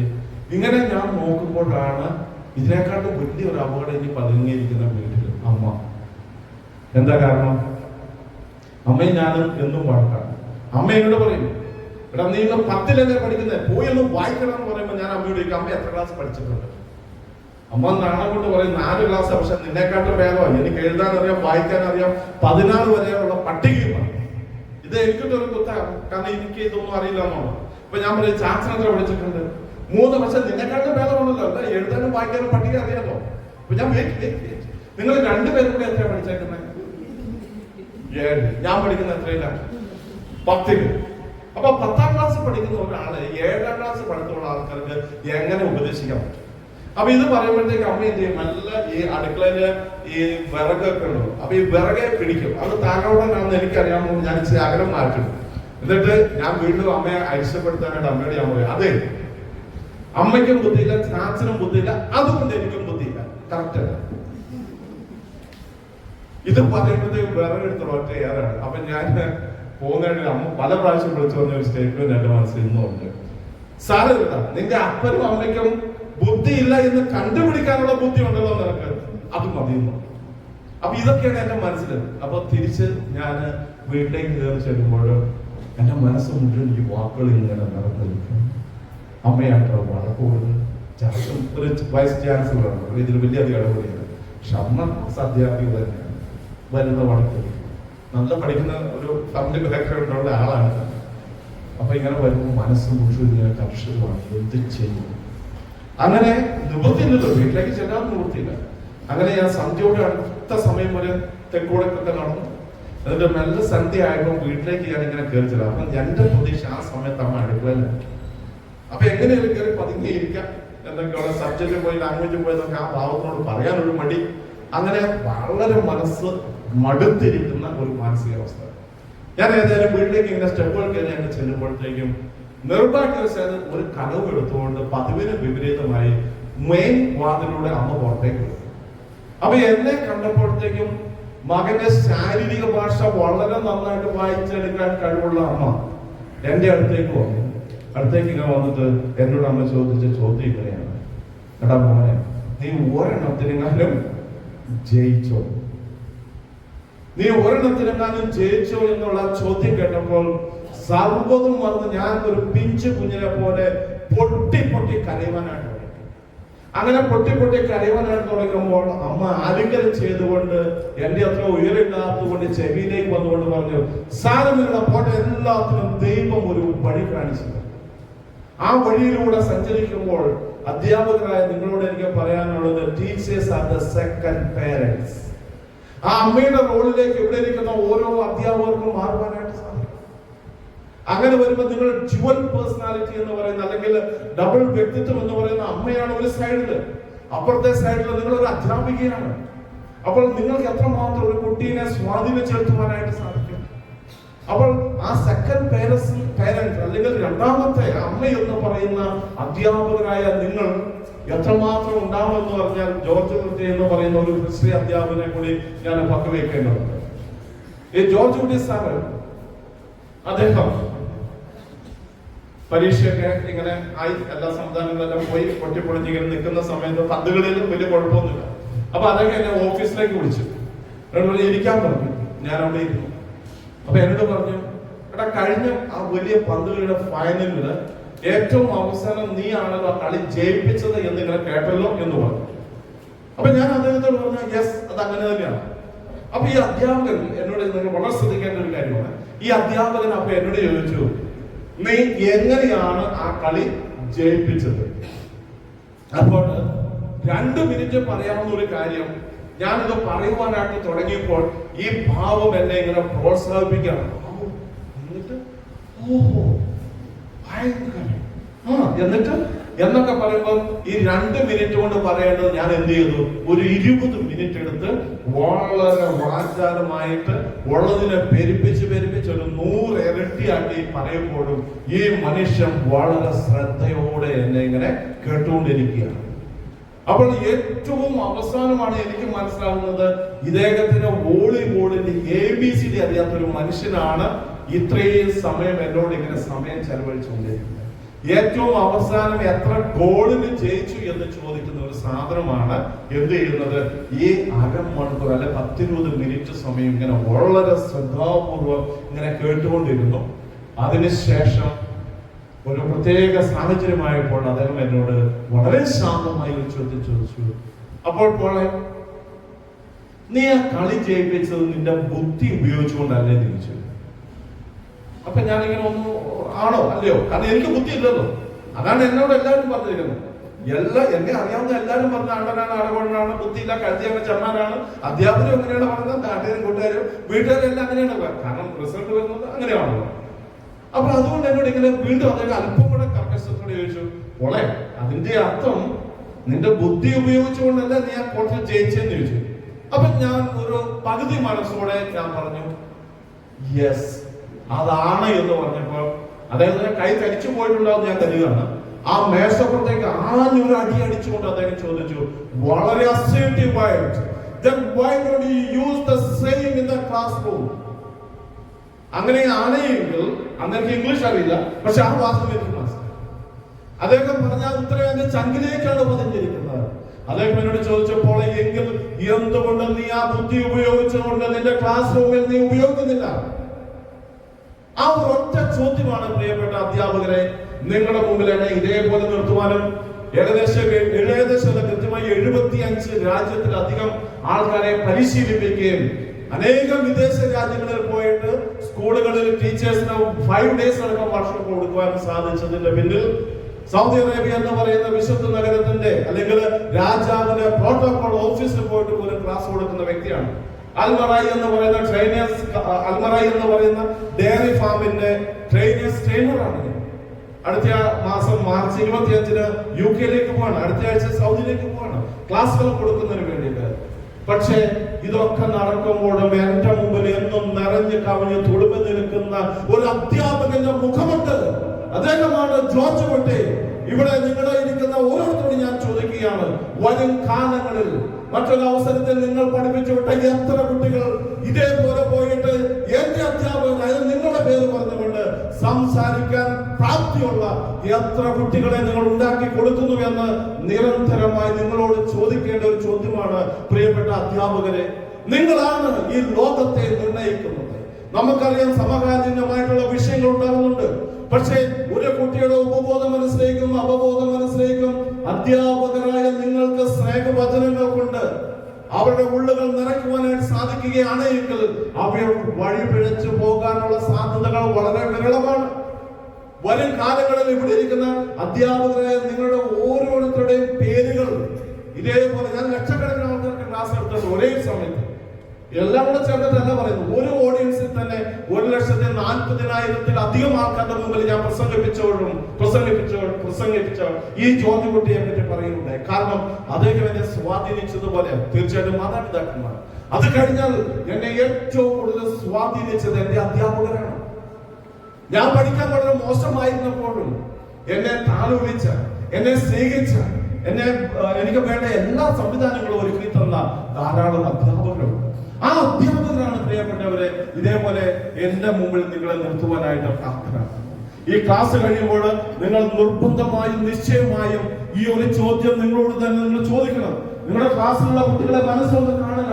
അത് ഏറ്റവും നിങ്ങൾ പൊട്ടനാണ്, ചട്ടനാണ്, കരുതിയാണ് എന്ന് കരുതുന്ന ആ കുട്ടികളെ നിങ്ങൾ വ്യക്തിപരമായി അവരുമായിട്ട് റാപ്പ് ഉണ്ടാക്കുവാനായിട്ട് നോക്കണം. അവരുമായിട്ട് ആത്മബന്ധം ഉണ്ടാക്കുവാനായിട്ട് നോക്കണം. നിങ്ങളുടെ സക്കീർ സാറിന് അതിന് കഴിവുള്ള ആളാണ്. അദ്ദേഹത്തിലൂടെ നിങ്ങളുടെ അവിടെ ഇരിക്കുന്ന ടീച്ചേഴ്സ് ഉണ്ട്, അവരോടൊക്കെ ചോദിച്ചു കഴിഞ്ഞാൽ അവർ പറഞ്ഞു തരും എങ്ങനെയാണ് കുട്ടികളുമായിട്ട് ആത്മബന്ധം ഉണ്ടാക്കുന്നത്.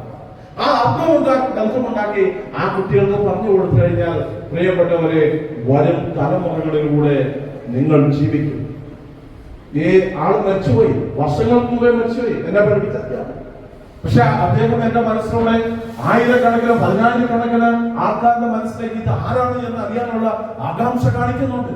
അങ്ങനെയുള്ള ആകാംക്ഷ കാണിക്കുന്ന ആ വിദ്യാർത്ഥിനികളെ മാനുഫാക്ചറിങ് ചെയ്യുന്ന കമ്പനിയാണ് എല്ലാ എഡ്യൂക്കേഷണൽ സ്ഥാപനങ്ങളും.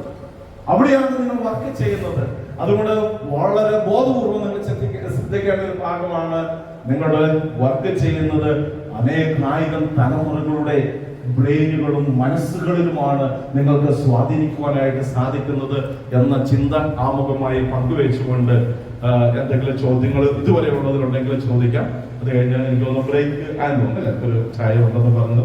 അതുവരെ പോകുന്നതിന് മുമ്പ് എന്തെങ്കിലും സംശയം ഉണ്ടെങ്കിൽ ചോദിച്ച് ചായ കുടിച്ച് ബാക്കി ഭാഗത്തേക്ക് പോകാം.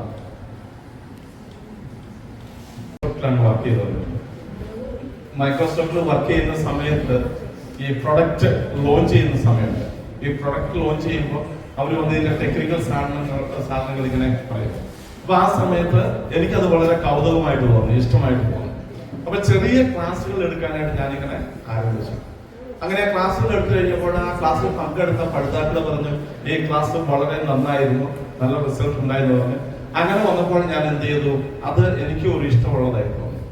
അങ്ങനെ ഏകദേശം ഇപ്പോൾ കൃത്യമായിട്ട് പറഞ്ഞ ഒരു 10-25 വർഷമായി. ഇപ്പൊ 2024 ആകുമ്പോൾ ഏകദേശം ഒരു 26-27 വർഷമായി. അതായത് ഒരു 97-8 കാലഘട്ടങ്ങളിൽ ഞാൻ എന്റെ നിങ്ങളെ പോലെ അല്ലേ, ഞാൻ പെട്ടെന്ന് പഠിച്ചുകൊണ്ട് ജോലി വിദേശത്ത് കിട്ടി. അതുകൊണ്ട് PDC കഴിഞ്ഞാണ് ഞാൻ വിദേശത്തേക്ക് പോകും. ഇവിടെ നിന്നിട്ടില്ല ആക്ച്വലി. അപ്പം അവിടെ നിന്നുകൊണ്ട് ഇങ്ങനെയുള്ള അവസരങ്ങൾ കിട്ടിയത് കൊണ്ട് ഞാൻ എന്ത് ചെയ്യാൻ തുടങ്ങി, നമ്മുടെ ക്ലാസ്സുകൾ എടുക്കാൻ തുടങ്ങി. പിന്നെ 2000 ഞാൻ മൈക്രോസോഫ്റ്റിൽ നിന്ന് റിസൈൻ ചെയ്തു. എന്നിട്ട് ട്രെയിനിങ്ങിലേക്ക് മാറുകയാണ്.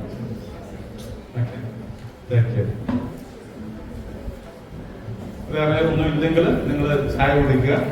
ആ സമയം നമുക്ക് കഴിഞ്ഞിട്ട് ബാക്കി തുടങ്ങാം.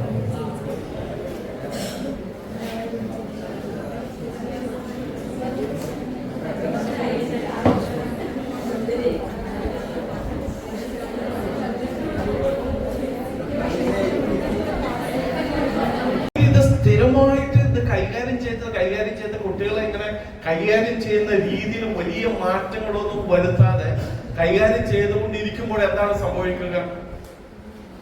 നമ്മൾ അറിയാതെ തന്നെ നമ്മുടെ ഉള്ളിലേക്ക് ഒരു ന്യൂറോ പാത്വേ ഡെവലപ്പ് ചെയ്യും. ബയോളജിയിലൊക്കെ നമ്മൾ പഠിക്കുന്നത് neuro plasticity or brain plasticity എന്നൊക്കെ പഠിക്കുന്നുണ്ട്. നമ്മൾ അറിയാതെ തന്നെ കുട്ടികളെ കൈകാര്യം ചെയ്യുന്ന ഒരു ശൈലി നമ്മൾ അറിയാതെ തന്നെ നമ്മുടെ സിസ്റ്റത്തിൽ തന്നെ ഉണ്ടാവുമോ ഇല്ലയോ? ഇപ്പൊ നിങ്ങൾ അടുക്കളയിൽ അല്ലെങ്കിൽ നിങ്ങളുടെ ഒരു ദിവസം ആരംഭിക്കുന്നത് നിങ്ങൾ നോക്കിയാൽ മതി. നിങ്ങൾ അതിരാവിലെ എഴുന്നേറ്റ് സ്കൂളിലേക്ക് വരാനുള്ള വ്യഗ്രതയിൽ ആ തിരക്കിനിടയിൽ നിങ്ങൾ എന്തായിരിക്കും ചെയ്യുന്നത്? രാവിലെ ചെല്ലുന്നവിടെ വെള്ളം തേയിലേക്ക് വെച്ച് അല്ലെങ്കിൽ പാല് തേയിലേക്ക് വെച്ച് അതിനിടയിൽ കറിക്ക് അങ്ങനെ നോക്കി ഇങ്ങനെ നോക്കി, ഇതൊക്കെ ഏകദേശം ഒരേ സിസ്റ്റം ആണോ അല്ലയോ? ആണോ? ആ ഒരേ സിസ്റ്റത്തിലൂടെ പോകുമ്പോൾ നമ്മൾ എന്ത് ചെയ്യും? ഒരു ന്യൂറോ പാത്വേ ഡെവലപ്പ് ചെയ്യും. അങ്ങനെ ആ ന്യൂറോ പാത്വേ ഡെവലപ്പ് ചെയ്ത് കഴിഞ്ഞാൽ സംഭവിക്കുന്നത് നമ്മൾ അറിയാതെ തന്നെ നമ്മൾ ഒരു സിസ്റ്റത്തിന്റെ അടിമകളായി. അപ്പൊ ഈ ക്ലാസ് റൂം മാനേജ് ചെയ്യുക എന്ന് പറയുന്നത് വളരെ പ്രയാസമാണ്. കാരണം എന്താണ്? നമ്മളെ പെൺകുട്ടികളാണ് ഇരുടി അവിടെ സിഡാവും, നമ്മുടെ ബോഡി ലാംഗ്വേജ് മാറും, അസർട്ടീവ് ആവുന്നു. ഈ അസർട്ടീവ് ആവുമ്പോൾ കുട്ടികൾ സെൽഫ് ടോക്ക് ചെയ്യും. സെൽഫ് ടോക്ക് എന്ന് പറഞ്ഞാൽ എന്താണ്? അവിടെ മനസ്സിൽ അവർ സംസാരിക്കുന്നത്. അവിടെ എന്ത് പറയും? നമ്മൾ പിന്നെ കുറെ കണ്ടിട്ടുണ്ട് നീ ബോഡി വന്നു, അതാണ് അവരുടെ മനസ്സിലുള്ളത്. പക്ഷെ അവരത് പുറത്ത് പറയുന്നില്ലെന്നേ ഉള്ളൂ. ധാരാളം സെൽഫ് ടോക്ക് എന്ത് ചെയ്യുന്നുണ്ട് ഈ ഉള്ളിൽ നടക്കുന്നത്. തന്നെയല്ല, ഇവര് നമ്മളെ പറ്റിയിട്ടുള്ള എല്ലാ ഹിസ്റ്ററി ഇപ്പോഴത്തെ പിള്ളേർക്കറിയാം. അപ്പൊ ഇവിടെ ഓരോ അധ്യാപകനും ചിന്തിക്കേണ്ട ഒരു വിഷയമുണ്ട്. ഒരിക്കലും ഒരു കണക്ക് പഠിപ്പിക്കുന്ന മാഷ് മരിച്ചുപോയി. അപ്പൊ എന്ത് ചെയ്യുന്നെന്ന് ചോദിച്ചു കഴിഞ്ഞാല് ഒരു കുട്ടി ആ കണക്ക് മാഷിനെ വിളിച്ചിട്ട് ചോദിച്ചു, ആ വീട്ടിലേക്ക് വിളിച്ചു, ഫോൺ എടുത്തു, ചോദിച്ചു ഈ കണക്ക് മാഷ് മരിച്ചു പോയെന്ന് പറയുന്നത് ശരിയാണോ? പറഞ്ഞു അതെ മോനെ മരിച്ചു പോയാലോ. ആ ഓക്കെ, ആ ഫോൺ വെച്ചു. കുറച്ച് സമയം കഴിയുമ്പോൾ വീണ്ടും ഇതേ കുട്ടി അതേ വീട്ടിലേക്ക് തന്നെ വിളിച്ചു. അപ്പൊ ആ വീണ്ടും അവരെ ഫോൺ എടുത്തു, ഈ കണക്ക് മാഷിന്റെ വീടാണോ അത്? അതെ. ആ സാറ് മരിച്ചു പോയോ? മരിച്ചുപോയി. ഓക്കെ, കുറച്ച് സമയം കഴിയുമ്പോൾ വീണ്ടും കൊണ്ട് ഇതേ കുട്ടി തന്നെ അതേ വീട്ടിലേക്ക് വിളിക്കുന്നു. അപ്പൊ ഈ 3 പ്രാവശ്യം ഫോൺ എടുത്ത ഒരേ ആളാണ്. അപ്പൊ അയാൾ ചോദിച്ചു, മോനെ നീ എന്തിനാണ് ഇതിനു മുമ്പ് 2 പ്രാവശ്യം വിളിച്ചത്? അതെ. പിന്നെ നീ എന്തിനാ വീട്ടിൽ ഇങ്ങനെ വിളിച്ചുകൊണ്ടിരിക്കുന്നത്? അതെന്താന്ന് ചോദിച്ചാലേ, ഈ സാറ് മരിച്ചു പോയെന്ന് കേൾക്കാൻ ഒരു സുഖം ഉണ്ടാകും.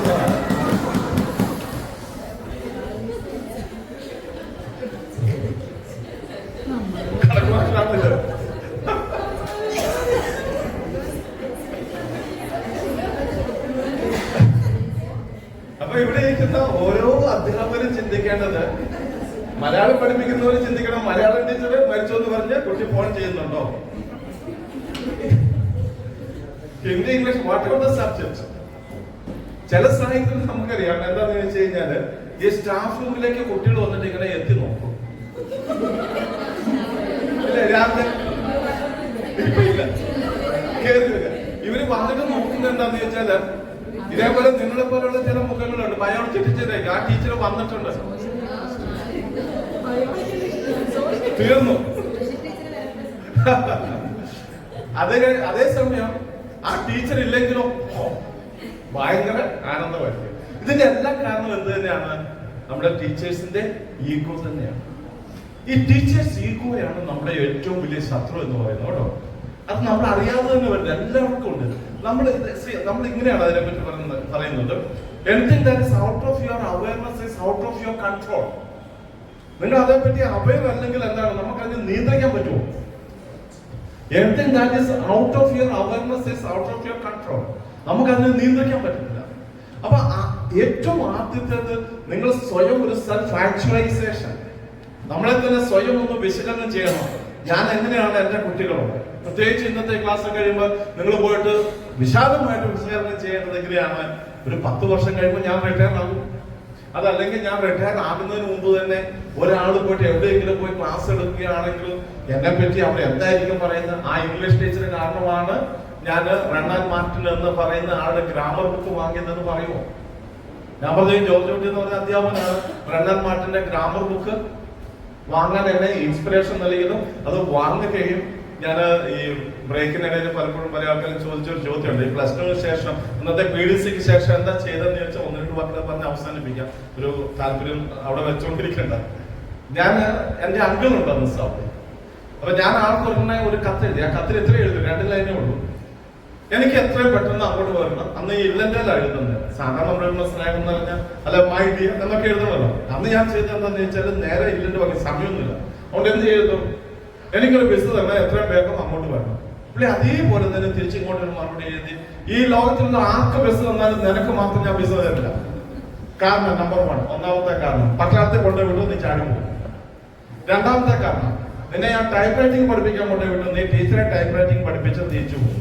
അതുകൊണ്ട് നിനക്ക് മാത്രം വിസ ഇല്ല. അടുത്ത മറുപടി ഇങ്ങനെയാണ്, വിസ തരുന്നുണ്ടെങ്കിൽ തന്നോ, ഇല്ലെങ്കിൽ ഞാൻ അവിടെ എത്തിയിരിക്കും. 1 മാസം കഴിയുമ്പോഴത്തേക്കും വിസ വന്നു. അങ്ങനെ ഞാൻ സൗദി അറേബ്യയിലേക്ക് പോയി. ഫ്രണ്ട്സ് ബിലീവ് മീ, ഏറ്റവും ചുരുങ്ങിയത് ഒരു 3 വർഷക്കാലം രാത്രിയിൽ ഞാൻ ആകെ ഉറങ്ങിയിട്ടുള്ളത് 3-4 മണിക്കൂറുകളാണ്. ഞാൻ പോകുമ്പോൾ റണ്ണാൻ മാർട്ടിന്റെ ഗ്രാമർ ബുക്ക് മേടിച്ചുകൊണ്ടാണ് പോകുന്നത്. അവിടെ പോയിട്ട് ഇത് വായിക്കുകയും പഠിക്കുകയും വായിക്കുകയും ചെയ്തുകൊണ്ടിരിക്കുക. സംശയങ്ങൾ ചോദിക്കാൻ അന്ന് പറയുന്ന പോലെ അതിൽ വലിയ ഗ്രാഹ്യമുള്ള ആൾക്കാരുണ്ടാകും, പക്ഷെ അവരുമായിട്ട് എനിക്ക് ബന്ധമില്ല. അങ്ങനെ ആ ഒരു തുടക്കം എവിടെ ചെന്ന് അവസാനിച്ചു എന്ന് ചോദിച്ചാൽ, സൗദി അറേബ്യയിലെ മൈക്രോസോഫ്റ്റിലാണ് ഞാൻ ജോലി ചെയ്തുകൊണ്ടിരുന്നത്. ഇപ്പൊ ഞാൻ സൗദി അറേബ്യയിൽ ചെല്ലുമ്പോൾ ഇപ്പോഴത്തെ GM ഞാനൊക്കെ ഒന്നിച്ച് വർക്ക് ചെയ്ത ആളാണ്. അദ്ദേഹം ഒരിക്കലും നമ്മുടെ മലയാളം കമ്മ്യൂണിറ്റിയിൽ വന്നപ്പോൾ അദ്ദേഹം പറഞ്ഞൊരു വാക്കുകളുണ്ട്, സൗദി അറേബ്യയില് മൈക്രോസോഫ്റ്റിന്റെ ചരിത്രം എഴുതുമ്പോൾ 4 തൂണുകളിൽ 1 തൂണ് ഇപ്പോൾ എന്റേതായിരിക്കുമെന്ന് അദ്ദേഹം പരസ്യമായിട്ട് അവിടെ പറയുന്നു. അപ്പൊ ആ ഒരു ലെവലിലേക്ക് ഞാൻ മാറാനായിട്ടുള്ള ഒറ്റ കാരണം മാത്രമേ ഉള്ളൂ, എന്റെ ഉള്ളിൽ ഈ അവയർനെസ്സും അസ്വസ്ഥതയും. എന്താണ് അസ്വസ്ഥത? ഞാൻ സമയമില്ലാത്തതുകൊണ്ടാണ്. അതിനെ എക്സ്പ്ലെയിൻ ചെയ്ത് തീർക്കണം.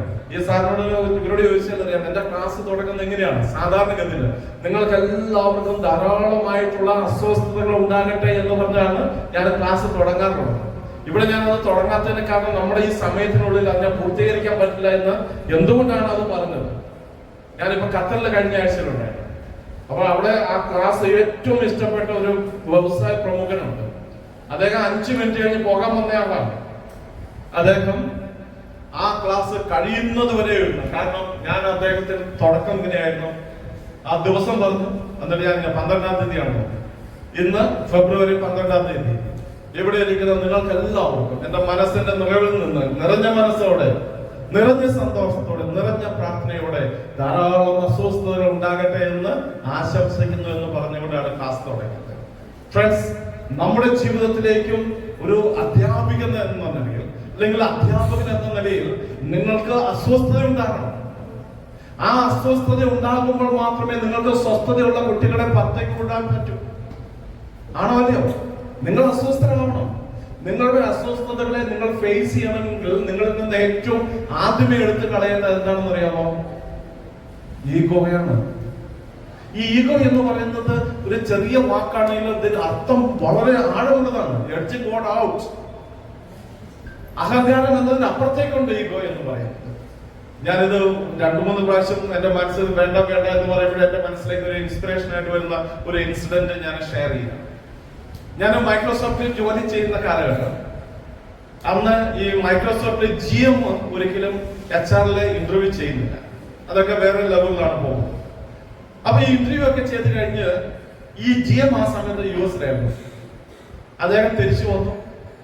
ഞങ്ങള് ഖാലിദ് അബാദ് മരണപ്പെട്ടു, നല്ലൊരു മനുഷ്യനായിരുന്നു ഖാലിദ് അബാദ്. ഞങ്ങൾ തമ്മിൽ ഇങ്ങനെ സംസാരിച്ചുകൊണ്ടിരിക്കുന്നതിനിടയിൽ അദ്ദേഹം എന്നോട് വളരെ സ്നേഹത്തോടെ, വളരെ വാത്സല്യത്തോടെ, എന്താണ് പറയുക, ഒരു പിതൃവാത്സല്യത്തോടെ എന്ന് വേണമെങ്കിൽ പറയാം, എന്നോട് ഇങ്ങനെ സംസാരിച്ചു. അതിനുശേഷം എന്നോട് ഇങ്ങനെ പറഞ്ഞു, നമുക്ക് വീണ്ടും സംസാരിക്കാൻ പോലെ, ഞാൻ ഇപ്പൊ നല്ല തിരക്കില്ല, വന്നതല്ലേ ഉള്ളൂ, ഞാൻ ജോലി കയറുമ്പോൾ ഇയാളില്ല.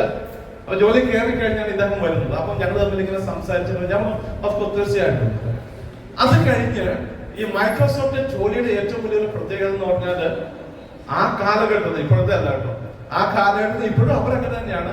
എന്റെ മനസ്സിൽ എനിക്ക് ഏറ്റവും സന്തോഷം തോന്നിയ കാരണം അവിടുത്തെ ശമ്പളമല്ല, അവിടെ കിട്ടുന്ന ഫെസിലിറ്റീസും അതേപോലെ നല്ല സൂട്ട് ഇട്ടുകൊണ്ട് നടക്കാൻ എപ്പോഴും. അപ്പൊ സിനിമയിൽ മാത്രം നമ്മൾ കണ്ടിട്ടുള്ള ആ സൂട്ടൊക്കെ ഇട്ട് ഇങ്ങനെ കാറിലൊക്കെ ഇങ്ങനെ എന്താണ് ചെത്തി നടക്കുക എന്ന് പറയുന്ന ആ ഒരു കാലഘട്ടത്തിൽ നിങ്ങൾക്ക് അറിയാവുന്നല്ലോ.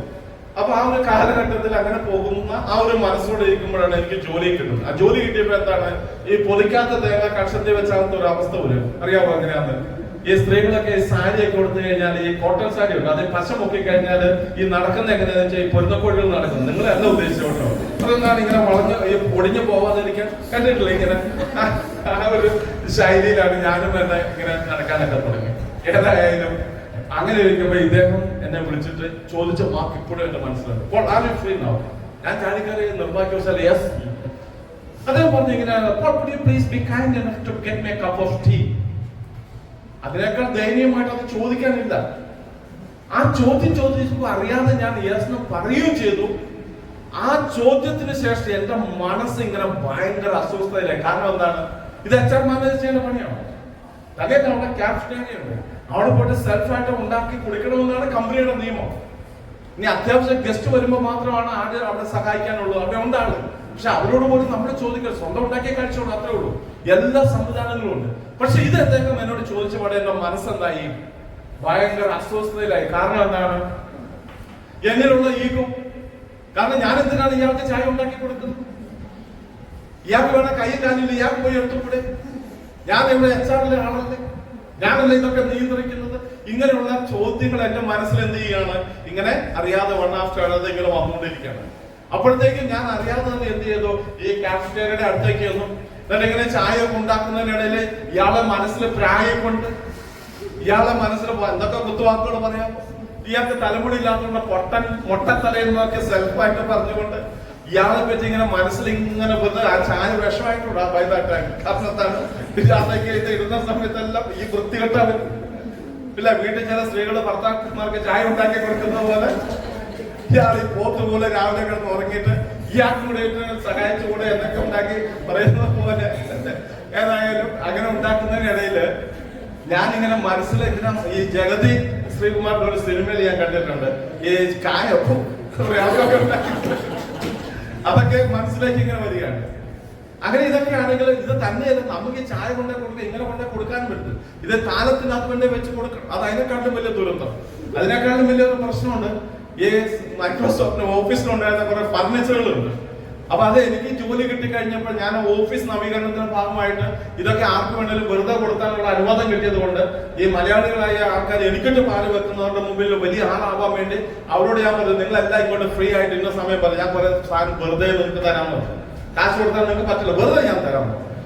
അവരുടെ മുമ്പിൽ വെച്ച് വലിയ ആളാകാൻ നോക്കിയതാണ്. എന്താ സംഭവം ഞാൻ നോക്കി കഴിക്കുമ്പോൾ ഈ ട്രേക്ക് അന്ന് താലക്കുടിയായിട്ട് ഞാൻ ഇങ്ങോട്ട് ചെല്ലുമ്പോൾ ഇവന്മാരെല്ലാം കൂടെ ലെഫ്റ്റ് ഹാൻഡ് വെച്ച് ഓഫീസിലേക്ക് വരുന്നു. അപ്പൊ ഞാൻ ഇവരോട് പറഞ്ഞേക്കുന്ന HR-ലാണെന്ന് പറയുമ്പോഴും ഇവരിത് കാണുന്ന അവസ്ഥ ഉണ്ടല്ലോ. ഞാൻ ചാടി കയറി ഇയാളുടെ അകത്തേക്ക് കയറിയിട്ട് എന്ത് ചെയ്തു, ഈ ചായ മേശപ്പുറത്തേക്ക് വെച്ചു. ഇയാൾ താങ്ക് യു സോ മച്ച് എന്നൊക്കെ ഇയാൾ പറയുമ്പോഴും എന്റെ മനസ്സിൽ നീ ആദ്യം കൂടെ കൂടെ കിടക്കാണെന്ന് പറഞ്ഞിട്ട് ഞാൻ എന്ത് ചെയ്യാണ്, പുറത്തേക്ക് ഇറങ്ങിയാണ്. ഈ പുറത്തേക്ക് ഞാൻ പുറത്തേക്ക് ഇറങ്ങിയിട്ട് എന്റെ ക്യാബിൽ വന്നിരുന്നു. ആ സമയം തൊട്ട് ഈ പുള്ളിയെ കാണുമ്പോൾ ഞാൻ പറയും ചട്ടിത്തലേ. പക്ഷേ നമ്മൾ ചില പിള്ളേരെ കാണുന്നല്ലേ ഇവരെ ക്ലാസ്സുകളിൽ അവൻ ഇല്ലെങ്കിൽ നമുക്ക് സമാധാനമാണെന്ന് പറഞ്ഞിട്ടായിട്ട് അതേപോലെ തന്നെ ഇയാളെ കാണുമ്പോൾ എന്റെ മനസ്സിൽ ഇങ്ങനെ വരാനാണ്. അങ്ങനെ 2-3 ദിവസങ്ങൾ ഇങ്ങനെ കഴിഞ്ഞുപോയി. അപ്പൊ ഞാൻ ഇരിക്കുന്ന എന്റെ ക്യാബിനാണ്, അത് അടഞ്ഞാണ് കിടക്കുന്നത്. എന്റെ ഒരു പകുതി ഭാഗത്തിന് മുകളിലേക്ക് ഗ്ലാസ് ഉണ്ട്.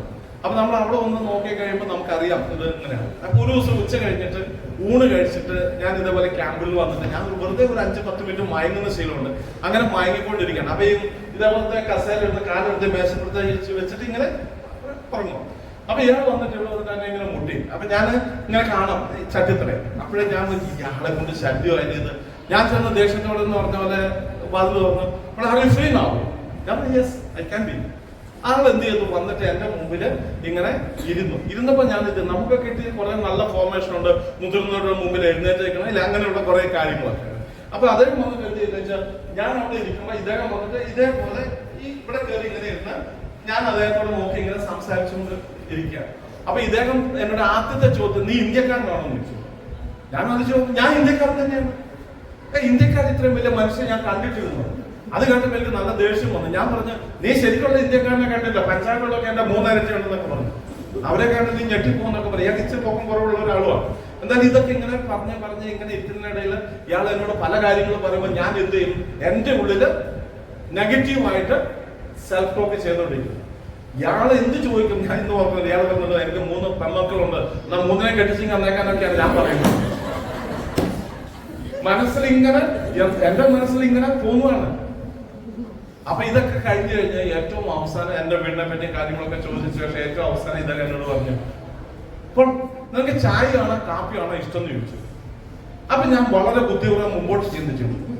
ചായ എന്ന് പറഞ്ഞാൽ ഇയാൾ പറയാം എന്നാൽ 2 എടുത്തോളാം പറയും, കാപ്പി എന്ന് പറഞ്ഞാലും പറയാം 2 എടുത്തോളാം പറയും. അപ്പൊ ഞാൻ എന്ത് ചെയ്തു, ബുദ്ധിപൂർവ്വം ഞാൻ പറയാം എനിക്ക് ചായയും കാപ്പിയും ഇഷ്ടമില്ലാന്ന്. കാരണം ഇയാൾ 2 കഴിക്കുന്നത് ഞാൻ കണ്ടിട്ടുണ്ട്. അവിടെ അതേ നീ കഴിക്കുകയാണെങ്കിൽ എന്ത് കഴിക്കുന്നത്. അപ്പൊ ഞാൻ നോക്കുമ്പോൾ നിവൃത്തിയില്ല. ഞാൻ പറഞ്ഞു ചായയാണ് പ്രിഫർ ചെയ്യുന്നത്.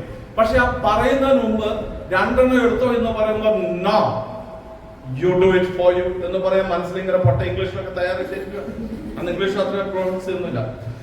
ഏതായാലും ഇദ്ദേഹം പിന്നീട് 1-2 വാക്കുകൾ പറഞ്ഞു, ഓക്കെ പോൾ ചെയ്യൂ എന്ന് പറഞ്ഞ് ഇയാളെ നോക്കി. അപ്പൊ ഞാൻ വിചാരിച്ചു ഇനി എപ്പോഴെങ്കിലും വരും ചായയുടെ കാര്യം പറഞ്ഞു. അങ്ങനെ ഞാൻ ചിന്തിച്ചോണ്ടിരിക്കുന്നത് ഒരു 10 മിനിറ്റ് കഴിയുമ്പോൾ ഈ ഡോറിൽ വന്നിട്ട് ഇങ്ങനെ പൊഴിക്കുന്ന ഒച്ചയാണ്. ഞാൻ ഇവിടെ എനിക്ക് നോക്കുമ്പോ ഇയാളെ കൊണ്ട് മടുക്കുന്നു. ഞാൻ നല്ല ദേഷ്യത്തോടെ ചെന്ന് വാതിലിങ്ങനെ തുറന്നു. ഞാൻ തുറന്നിട്ട് നോക്കുമ്പോ ഇയാൾ ഒരു ട്രേക്കകത്ത് തിളച്ച പാല്, കാപ്പിപ്പൊടി, കോഫി മേറ്റ്, കുറച്ച് ഈ സ്നാക്സ് ഇതെല്ലാം അവിടെ ഉണ്ട്. ഇതെല്ലാം എടുത്തുകൊണ്ട് എന്റെ മുമ്പിൽ ഒരു ഓഫീസ് ബോയ് വന്ന് നിൽക്കുന്നത് പോലെ ഇങ്ങനെ വന്ന് നിൽക്കുക. എന്റെ അപ്പന്റെ പ്രായമുണ്ട് ഈ മനുഷ്യൻ. ഇയാൾ ഇതേപോലെ ഇങ്ങനെ വന്ന് നിൽക്കുന്നത് കണ്ടപ്പോ ഇദ്ദേഹം എന്നോട് പറയുകയാണ്, പോളെ നമുക്ക് 2 പേരും കൂടെ ഒരു ചായ കുടിക്കാം എന്ന് പറയുന്നത്. ഈ സംഭവം കാലത്ത് എന്റെ ഓർഡർ ആകുമ്പോൾ എഴുന്നേറ്റിരിക്കുന്നത് അദ്ദേഹം എന്റെ അടുത്ത് ഞാൻ പറഞ്ഞപ്പോൾ എന്റെ മനസ്സാകെപ്പാടെ തകർന്ന് തരിപ്പണം. ഞാനിങ്ങനെ എന്റെ മനസ്സിലിങ്ങനെ ഓർത്ത് എന്റെ ദൈവമേ ഇത്രയും നല്ലൊരു മനുഷ്യനെ പറ്റി ഈ 3-4 ദിവസം എന്തെല്ലാം കുനിഷ്ഠ, ഒരു മലയാളി ചിന്തിക്കുന്നതിന് അപ്പുറത്തേക്കുള്ള കുനിഷ്ഠകളൊക്കെ ഞാൻ ചിന്തിച്ചല്ലോ എന്ന് എന്റെ മനസ്സിലുള്ള കുറ്റബോധം വന്നപ്പോൾ ഞാൻ അറിയാതെ എന്റെ കണ്ണ് നിറഞ്ഞിങ്ങനെ ഒരു കരയാൻ തുടങ്ങി. കണ്ണുനീര് ഇങ്ങനെ വരാൻ തുടങ്ങിയോടെ ഇയാൾ ഞെട്ടിപ്പോയി. അവിടെ കണ്ണൊക്കെ മേടിച്ചു. കാരണം എന്താണ്, ഇയാൾ ചായയും കൊണ്ട് നിൽക്കുമ്പോ ഞാനിങ്ങനെ കരയാൻ തുടങ്ങുമ്പോൾ ഇയാൾ ഞെട്ടിപ്പോയില്ലേ.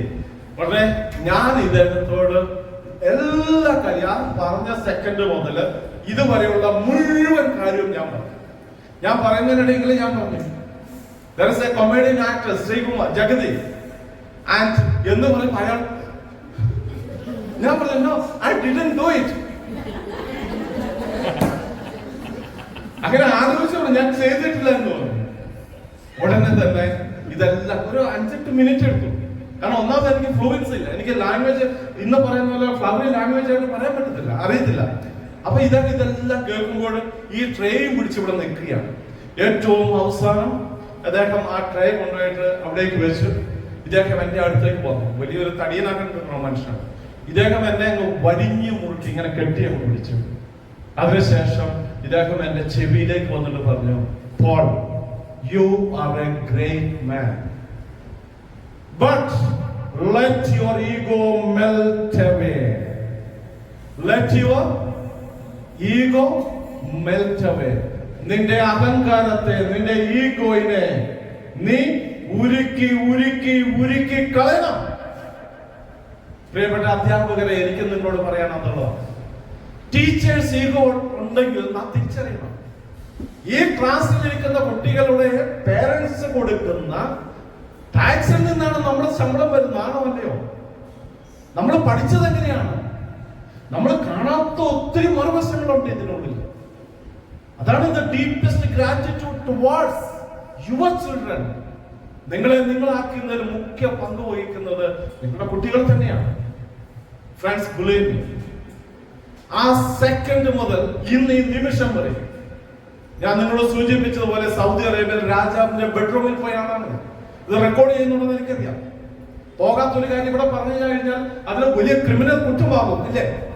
അപ്പൊ ഇത്രയും ആധികാരികമായിട്ട് ഞാൻ നിങ്ങളോട് പറയണമെങ്കിൽ പോയിട്ടാണ് പറയുന്നത്. അൽമറായി എന്ന് പറയുന്ന കമ്പനിയുടെ ട്രെയിനേഴ്സ് ട്രെയിനിങ് കൊടുത്തിട്ടുണ്ട്. ഇന്നും നാളെ ഈ ദിവസങ്ങളെല്ലാം ട്രെയിനിങ് നടക്കുകയാണ്. അപ്പം ഇത്രയും ആധികാരികമായിട്ട് ഞാൻ നിങ്ങളോട് പറയണമെങ്കിൽ ഇല്ലാത്ത ഒരു വാക്ക് ഇവിടെ ചേർത്ത് പറയല്ല. പക്ഷെ ഇതിനൊക്കെ എന്നെ സഹായിച്ച ഒരു ഒറ്റ ഘടകം, ഒന്ന്, ഞാൻ എന്റെ ഉള്ളിലേക്ക് തിരിഞ്ഞ് ഞാൻ ഒന്നുമല്ല, ഞാൻ എന്തെങ്കിലുമൊക്കെ ആയിട്ടുണ്ടെങ്കിൽ അത് എന്റെ ദൈവത്തിന്റെ കരുണയാണ്. രണ്ടാമത്, അതിനപ്പുറത്തേക്ക് നമ്മളെ ധാരാളമായി സഹായിക്കുന്ന നമ്മുടെ വിദ്യാർത്ഥിനികളുണ്ട്, നമ്മുടെ മാതാപിതാക്കന്മാരുണ്ട്, നമ്മുടെ സൊസൈറ്റി ഉണ്ട്.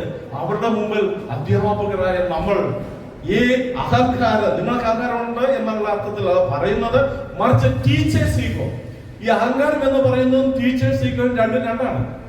ടീച്ചേഴ്സ് ഈഗോ എന്ന് പറയുന്നത് ഈ ലോകത്ത് നമ്മളെ ചോദ്യം ചെയ്യാൻ ഒരാളുമില്ലാത്ത ഒരു അവസ്ഥ നമ്മൾ ഉണ്ടാക്കിയെടുക്കുന്നുണ്ട്. ഇന്ന് എന്തുകൊണ്ടാണ് ടീച്ചേഴ്സ് ചലഞ്ച് ചെയ്യപ്പെടുന്നത്? കുട്ടികൾ കൂടുതലായി പഠിക്കുന്നുണ്ട്, അതേസമയം എത്രയോ നല്ല അധ്യാപകരുണ്ട്. അപ്പൊ അതുകൊണ്ട് നിങ്ങൾ ചോദിച്ചതിന്റെ ഭാഗമായിട്ട് ഞാൻ ചേർത്ത് ഇത് പറയാനായിട്ട് ആലോചിച്ച് വന്നൊന്നുമല്ല, ഇതിനിടയിൽ വന്ന ചോദ്യത്തോട് അനുബന്ധമായിട്ട് ഞാനത് പങ്കുവച്ചു എന്നാണ്. ഇവിടെ ടീച്ചേഴ്സിനുള്ള ട്രെയിനിങ് പ്രോഗ്രാം ഏറ്റവും ഡിഫറെന്റ് ആയിട്ടാണ് എടുക്കുന്നത്. ഫസ്റ്റ് ക്വസ്റ്റ്യൻ വരുന്നത് ഇങ്ങനെയാണ്: ഒരു teacher blank 2 blank 3 blank 4 blank, അഞ്ചാമത് എഴുതും ഫെസിലിറ്റേറ്റർ, അതായത് സ്ലൈഡ് വരും. ഒന്നാമത്തെ ടീച്ചർ, രണ്ടാമത്തെ ബ്ലാങ്ക്, മൂന്നാമത്തെ ബ്ലാങ്ക്, നാലാമത്തെ ബ്ലാങ്ക്, അഞ്ചാമത്തത് ഫെസിലിറ്റേറ്റർ. അപ്പൊ ഈ ഒന്നിൽ നിന്ന് ഫെസിലിറ്റേറ്ററിലേക്കുള്ള, എന്താണ് ഫെസിലിറ്റേഷൻ? എന്താണ് ആക്ച്വലി ഫെസിലിറ്റേഷൻ എന്ന് പറയുന്നത്? ദി ആൽക്കമിസ്റ്റ് എന്ന് പറയുന്ന ഒരു നോവലുണ്ട്, ബുക്ക് കേട്ടിട്ടുണ്ടോ? വായിച്ചിട്ടുള്ളവർ കൈ? വെരി ഗുഡ്, കുറച്ച് പേര് വായിച്ചിട്ടുണ്ട്. ഓതയുടെ പേര് ഓർക്കുന്നുണ്ടോ? Very good. അധ്യാപനം വായിക്കണം, നിങ്ങൾ വായിക്കണം. അതിൽ വളരെ മനോഹരമായ ഒരു ഇതിവൃത്തമുണ്ട്. അതിൽ അദ്ദേഹം പറയുന്നത്, ഒരാളുടെ ഉള്ളിലുള്ളത് പുറത്തേക്ക് കൊണ്ടുവരാൻ സഹായിക്കുന്ന വ്യക്തിയാണ് facilitator. And that is true. നമ്മൾ ഒരു കുട്ടിയുടെ ഉള്ളിലേക്ക് ഒന്നും കൊടുക്കുന്നുണ്ടോ? നമ്മൾ കൊടുക്കുന്നത് കുട്ടിയുടെ ഉള്ളിലുള്ളതിനെ പുറത്തേക്ക് കൊണ്ടുവരുവാനായിട്ട് സഹായിക്കുകയാണ് ഓരോ അധ്യാപകരും ചെയ്യുന്നത്. ഞാനിങ്ങനെ ചിന്തിക്കുകയാണ്, 1ാം ക്ലാസ് മുതൽ 12ാം ക്ലാസ് വരെ പഠിക്കുന്നതിനിടയിൽ എനിക്ക് ഇന്നുള്ള ബുദ്ധി അന്നുമില്ലേ? ഉണ്ടോ ഇല്ലയോ? ഉണ്ട്. അന്ന് ആ ജോർജ് കുട്ടി എന്ന് പറയുന്ന ആ അധ്യാപകൻ അദ്ദേഹം ചെയ്തത് എന്താണ്? എന്റെ ഉള്ളിലുള്ളതിനെ പുറത്തേക്ക് കൊണ്ടുവരാനായിട്ട് ഫെസിലിറ്റേറ്റ് ചെയ്ത വ്യക്തി ആയതുകൊണ്ടാണ് ഞാൻ അദ്ദേഹത്തെ പറ്റി മാത്രം സംസാരിക്കുന്നത്. തീർച്ചയായിട്ടും മറ്റ് അധ്യാപകരോടെല്ലാം ഒത്തിരി ആദരവും ബഹുമാനവും സ്നേഹവും ഒക്കെ ഉണ്ട്. എന്നാൽ അവരെക്കാൾ വ്യത്യസ്തമാക്കുന്നത് എന്താണ്? ഇദ്ദേഹം എന്നെ എന്റെ ഉള്ളിലുള്ളതിനെ പുറത്തേക്ക് കൊണ്ടുവരാനായിട്ട് സഹായിക്കുന്നു എന്നത്. ഇപ്പോൾ ഈ കുട്ടികളെ നമ്മൾ കൈകാര്യം ചെയ്യുന്നതിൽ ഏറ്റവും പ്രധാനപ്പെട്ട ഒരു ഭാഗം നമ്മുടെ ക്ലാസ്സിൽ ആനിമൽ കോഡ് എന്ന് പറയും. ആനിമൽ കോഡ് എന്താണ് ഈ ആനിമൽ കോഡ് എന്ന് പറയുന്നത്? ആനിമൽ കോഡ് അതായത് മനുഷ്യരിലെല്ലാം ഒരു ആനിമലിന്റെ സ്വഭാവം അറിഞ്ഞിരിക്കണം. ഉണ്ടോ ഇല്ല? നിങ്ങൾ സ്വയം ഒന്ന് വിശകലനം ചെയ്താൽ ചിലരെ എലഫന്റ് വഴി മുടക്കി എല്ലാവരും കൂടെ ടൂറിന് പോകാൻ തീരുമാനിച്ചു.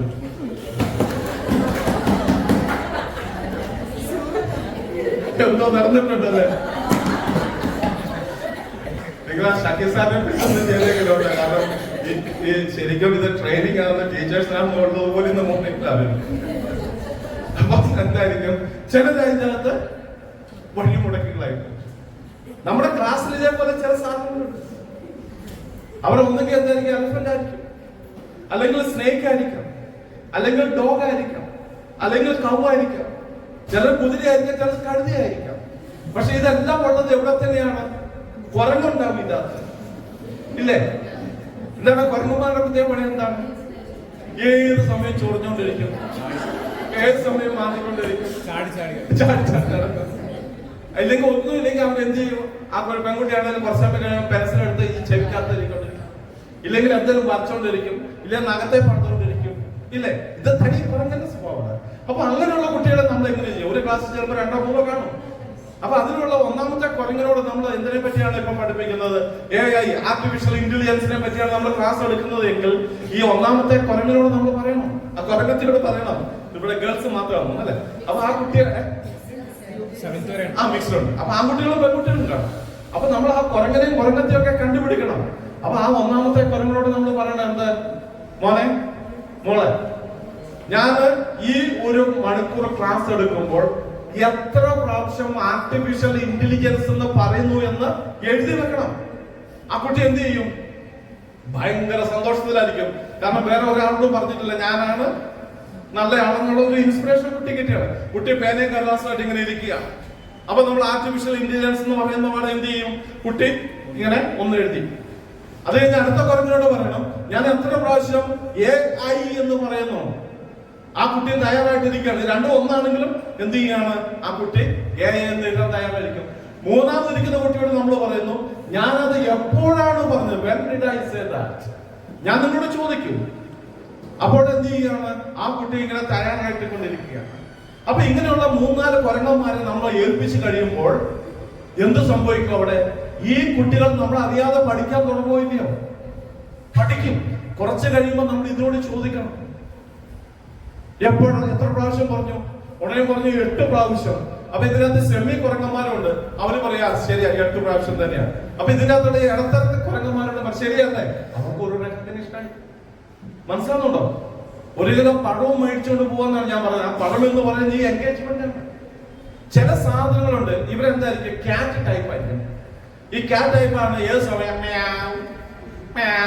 ടീച്ചർ ടീച്ചർ ടീച്ചർ ഇല്ലേ? അങ്ങനത്തെ ചില സാധനം ഉണ്ടോ? അല്ലെങ്കിൽ സാധനം എന്ന് പറഞ്ഞ് നടക്കുന്ന കുറെ പിള്ളേരുണ്ടോ? അപ്പൊ അവരെ എന്ത് ചെയ്യണം? ഒന്ന് തടവി വിട്ടേക്കണം.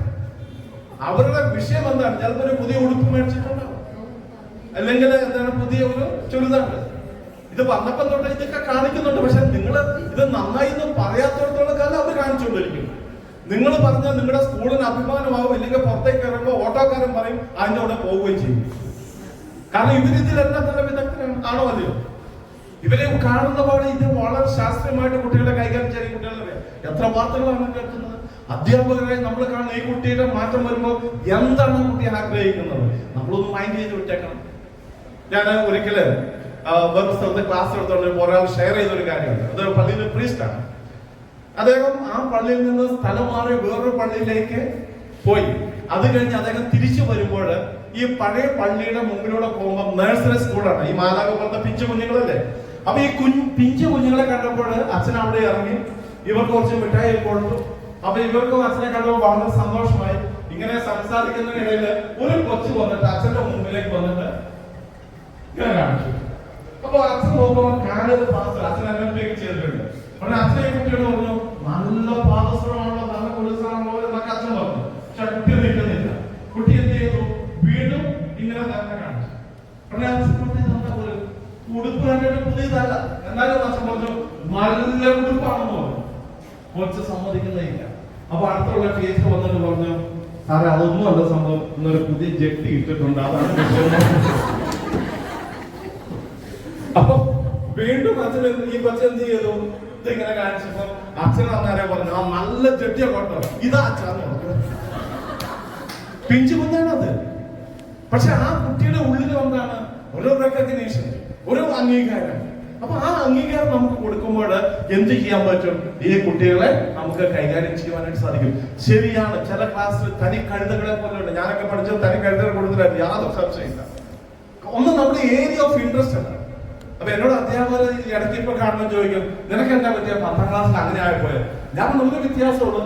പറ്റിയത് എന്താണെന്ന് ചോദിച്ചാൽ, നിങ്ങൾ ഇട്ട ചോദ്യം നിങ്ങൾക്കറിയാവുന്ന ചോദ്യം, എനിക്കറിയാവുന്ന ചോദ്യങ്ങൾ നിങ്ങൾ ഇട്ടിട്ട് ആർക്കൊരു വ്യത്യാസമുണ്ട്. അതാണ് അടിസ്ഥാനപരമായിട്ട് സംഭവിച്ചത്. അപ്പൊ ഈ കഴുതകളായിട്ടുള്ള ആൾക്കാർ ചിലപ്പോൾ അവരോട് നമ്മൾ പ്രത്യേക പരിഗണന നിങ്ങൾ കൊടുക്കണം.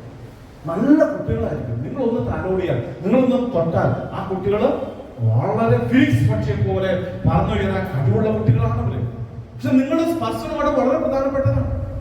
ഒരിക്കല് ഒരു നല്ല കർഷകന്റെ വീട്ടിൽ ഒരു കഴുത ഉണ്ടായിരുന്നു, ഒരു കുതിര ഉണ്ടായിരുന്നു. അപ്പൊ നമുക്കറിയാം, അല്ല ഒരു പശു ഉണ്ടായിരുന്നു, കുതിരയല്ല പശു.